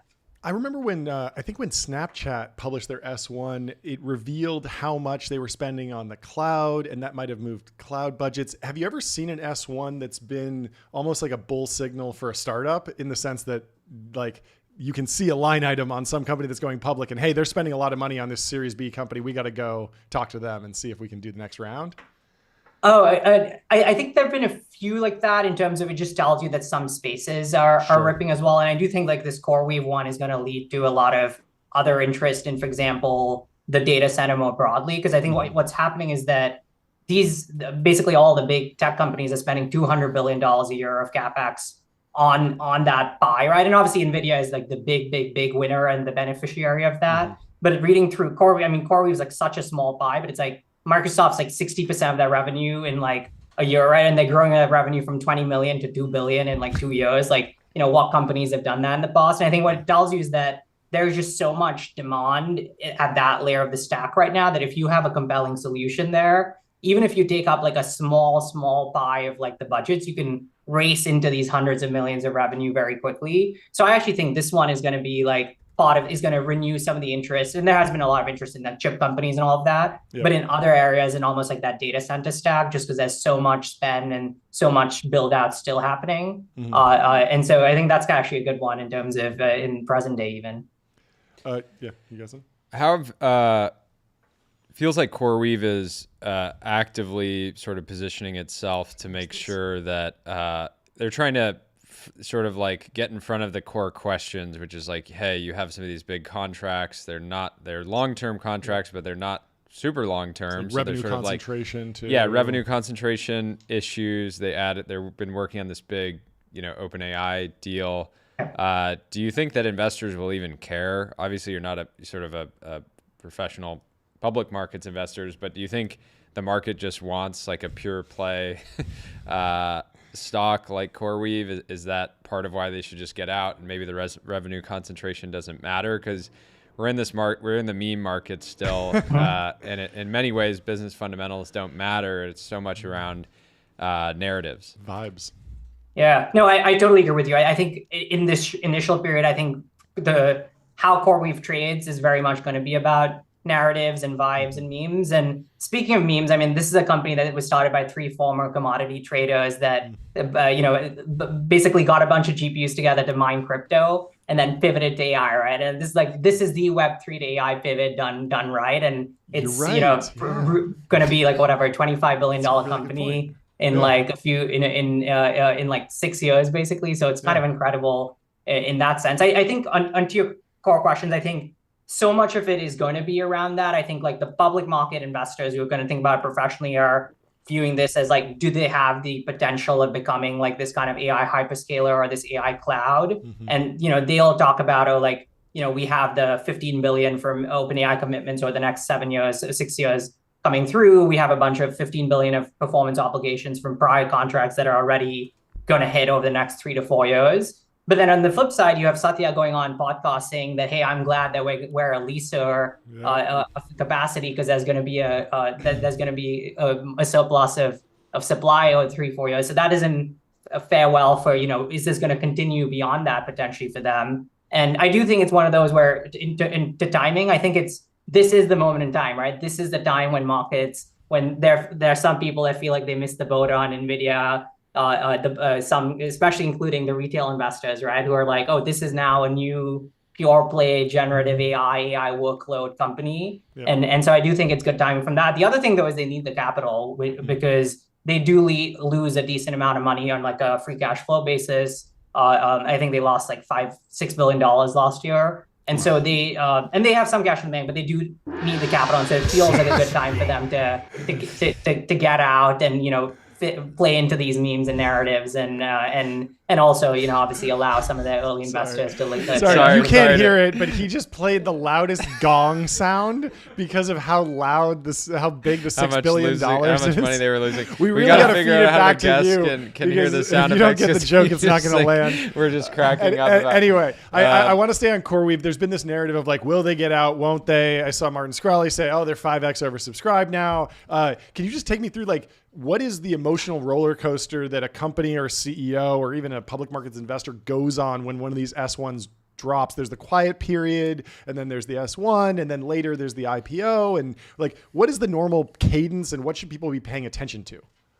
Yeah, unfortunately, no personal experience in that. It would have been nice to take a company public, but no, I do think it's definitely a stressful period for them in terms of just, and especially when there is so many questions around it. Like there was some rumors about Microsoft not being trying to break free of some of their obligations, which they've now dispelled. So with this one, there's some added kind of just question marks on, is this going to happen? The Cerebrus, which filed last year, had similar issues, and there was some CFIUS kind of just investigations that have taken longer, and it's kind of held back their IPO. And so it is one of those where now I think there's some rumors that the founders here have sold a decent amount of secondary already. So I'm sure, they're probably that probably helps a little bit, especially when it's like 450 million worth. But ultimately, it still is. It does look like it's going to go ahead now, but I can imagine it's going to still be a crazy kind of first few months once it does start trading as well, just given so much uncertainty around it. Can you comment on what you think might be going out in the next year? What people are excited for? What kind of names are people chomping at the bit to read the S1s? We saw, wasn't it Stripe? I mean, you imagine it's everything on that most in-demand secondary once you're in the decacorn category, but I want to know. Yeah, and I'd even love your take on. Do you think Figure's gonna bring back the SPAC? Have you heard any rumblings? Probably can't say, but I'd be curious. Yeah, I think in terms of what people would be excited to get out, I do think Stripe is definitely one of those. I don't know if they plan to go public anytime soon, given that they seem to be tapping into the secondary markets pretty often, and providing liquidity to employees, potentially to some other investors as well. And so maybe not an immediate need. There are a few that are rumored to be filing soon, such as Chime, which I think will be an interesting one on the fintech side. I think the markets would really love like an AI company going public. I think CoreWeave is one example of that, but I don't see an OpenAI or something like that anytime soon, but maybe like if one of those kind of labs decides to do it, I think that would be like pretty interesting. I think the application layer AI companies are probably still a bit too early, is my guess. And so I do think we'll see some. And I think one of the interesting things is that CoreWeave is relatively young, right? It's about 7 years old as a company, but Klarna, which filed, is like almost 20 years old. And then StubHub, which also I believe is filed, I actually haven't gone through that one yet, is also like a 20-year-old company. And so these are some of the ones that have been people have been waiting for these to go public for a really, really, really long time. And so it's nice to see some of them start to get out. And I do think we might see some younger companies start to go, just given how fast the AI boom is. But I think it might be another couple of years before we get like a true AI native company out in the public markets. I've heard a little bit of rumbling from investors that track the CFO hiring cycles at the large later stage growth stage decacorn companies. And they say, hey, this CFO that just got hired at this company, he took his last 3 companies public within 18 months of getting hired. We know what's up. Is that a valuable signal for anyone, or is that just some like kind of fun fact in Silicon Valley? I think there's a lot of truth to that. I think the timing can vary though from that hire in terms of, but generally, especially some companies don't even have a CFO. And so when they bring one in, some people believe it's like this now starting to at least think about it. But I do think it could be that it's imminent, like a year from now. It could be like it still might take 2 to 3 years because some of the internal controls and things like that, like CoreWeave, for example, had like a note in its filing that they found like weaknesses in their internal reporting and controls, which obviously is not great to from like someone who would be a prospective investor looking at that. And so some companies just like to do it a little bit earlier to make sure that there's none of that ahead of when they actually file. Yeah. You have any questions? You got one? I just want to have you back on the next time a big S1 drops. I'd love for it to be a regular appearance. This would be awesome when you drop a new deep dive. And I definitely want to know just what the next big S1 will be. It's is there a poly market for this yet? I want to bet on that. that would be good. Yeah, that would be good, and it might actually incentivize them to actually go public, which maybe isn't the worst thing in the world. I did want to leave with. I'm sure you've seen the DoorDash memes about Klarna. Please break that down. Here's a fun fact from the filing. So Klarna is registered. It has like a banking license in Europe, and so they basically get deposits from people in Germany and Netherlands and places like that. And so that money is being used to fund the interest-free loans. And so basically what's going on is that the European savings are being used to fund like the Americans ordering burritos on Let's go! I thought it was just incredible. It's like American exceptionalism at its peak. Like the American consumer is the winner yet again. Amazing. Undefeated. Nothing can stop the American consumer. It's the most powerful force in the world. Yeah. Well, That's I mean, thank you so much for coming on. This is a Yeah. really wonderful chat. Give us a heads up when next time you're dropping. Yeah, and, we'd love to have we'll you on the just- same day. And We'll, it'd be we'll awesome. slot you in, break and it down. I look forward to it. This is Awesome. fantastic. Really enjoyed this, and thanks for having me. And yeah, looking forward to the next one. Yeah, for sure. Awesome. We'll talk to you soon. Cheers. Thanks so Cheers. much. Yeah. Bye. Yeah, Ben, tomorrow's challenge to make the show 1% better Yep. is let the guests hear the sound effects, so we don't just, they're just Yep. saying like some, normal thing, and we're just cracking up. Yeah. It's great. Well, we should close with this timeline post from Gokul Rajaram. He says, prediction, one or both of Canva and Figma will enter the AI builder market in the next few months, likely with a product very similar to Bolt.new or Lovable.dev, but tightly integrated into their existing products. There is no way these two very smart companies will tolerate being disintermediated by this next generation of AI native companies, which are essentially verticalized builders, design plus engineering platforms. It also supports their stated strategy to democratize building. I say this with zero knowledge of the roadmap or internal discussions of these two companies. You mentioned it on the chat with Andrew, but what's your take? I mean, for me, as a Figma enjoyer and active user, it's always been very frustrating that I can design something in the app that's pixel perfect, that I can even mirror on my device and it's pixel perfect, but then I can't even get the simple functionality of I've got to go to Webflow or Framer or actually build it out in Vercel or whatever. It's just always it's such a natural extension for them, and that's going to be the challenge for Bolt and Lovable because they do some of the design side stuff as well, or they'll use like templates, or you can just prompt it. But there's something about the sort of precision design that end up being the most sort of like durable creative properties, or the most durable websites are probably the ones that are actually sort of designed. The sort of high quality customers end up caring like a lot about precision design. I mean, I'm so excited for this because I feel like the business that we're building here with TBPN is great and cool, but it's not one that can really support a software engineering department. But we will have problems that can be solved by small apps.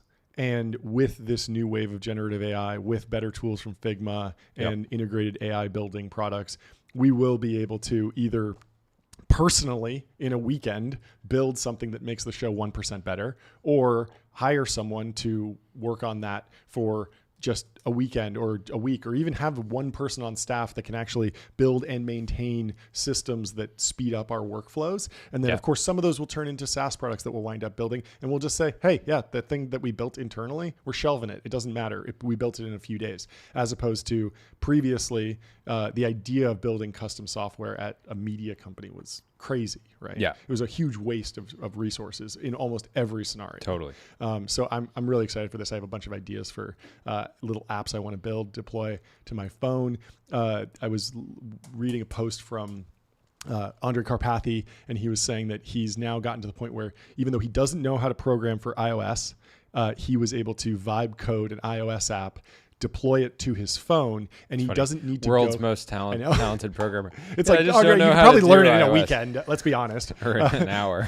But yeah, he was saying like he could kind of program in languages that he was familiar with and still deliver in iOS, get it running on his phone. And the really cool thing about that is that you don't, if you're a customer, a developer of one for a customer of one yourself, you don't even need to go through the App Store. You can just deliver it directly to your phone.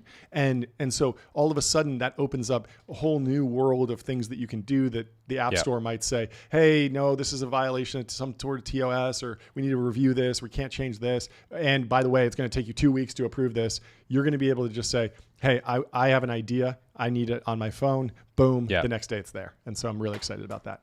Anyway, great show today. Thanks for everyone to tune in. Do we want to read our review. That Oh we yeah, got. we have a review. I'm gonna pull it up. I think you're the best. I got a review with an ad in it, and this is from. I love that. Amelon. It says, the Espresso Martini of podcasts. TBPN has immediately become one of my favorite listens. Awesome guests and great conversations. Also incredibly bold for being the first U.S. podcast on a 996 schedule. Thank you. One thing to improve. I have no way to get notified when they drop the TBPN branded Italian suede driving slippers. They should get set up on Lelo, which powers drops for the world's biggest creators, musicians, and live events. Other than that, great show. I've been Lelo.com, the drop CRM. We actually 100% at some point will have Italian suede driving slippers. So go to Lelo. Is it Lelo.com? Lelo.com. Shout out. Great domain. We will pump the stock. Go to Lelo.com. And this business folks. just makes a lot of sense. Totally. Drops are the sort of default model for the internet. It's what the internet likes. So building a tool that it's sort a of orients hassle around to that. do a drop. If you're not crazy. set up, and even if you have a Shopify store, you're like, okay, now I have one SKU that's only going to be up for a couple days. It's like it can be a hassle. So I haven't used the product we made it yet, available but too soon. I think it's a great idea, yeah. and I'm happy that they wrote this in and sent us the message because I'm going to check it out. Yep. And it seems like there was big clients. They worked with Nicki Minaj, Rolling Loud, Speedway Motorsports. We love cars. Usher. Porter Robinson. This is great. Outside Lands. Yeah. Thanks for writing in. This is very Rufus. Crushing it. Awesome. Lelo.com. Go do it. And thank you for listening today. I'm excited for tomorrow. Yeah. Thanks.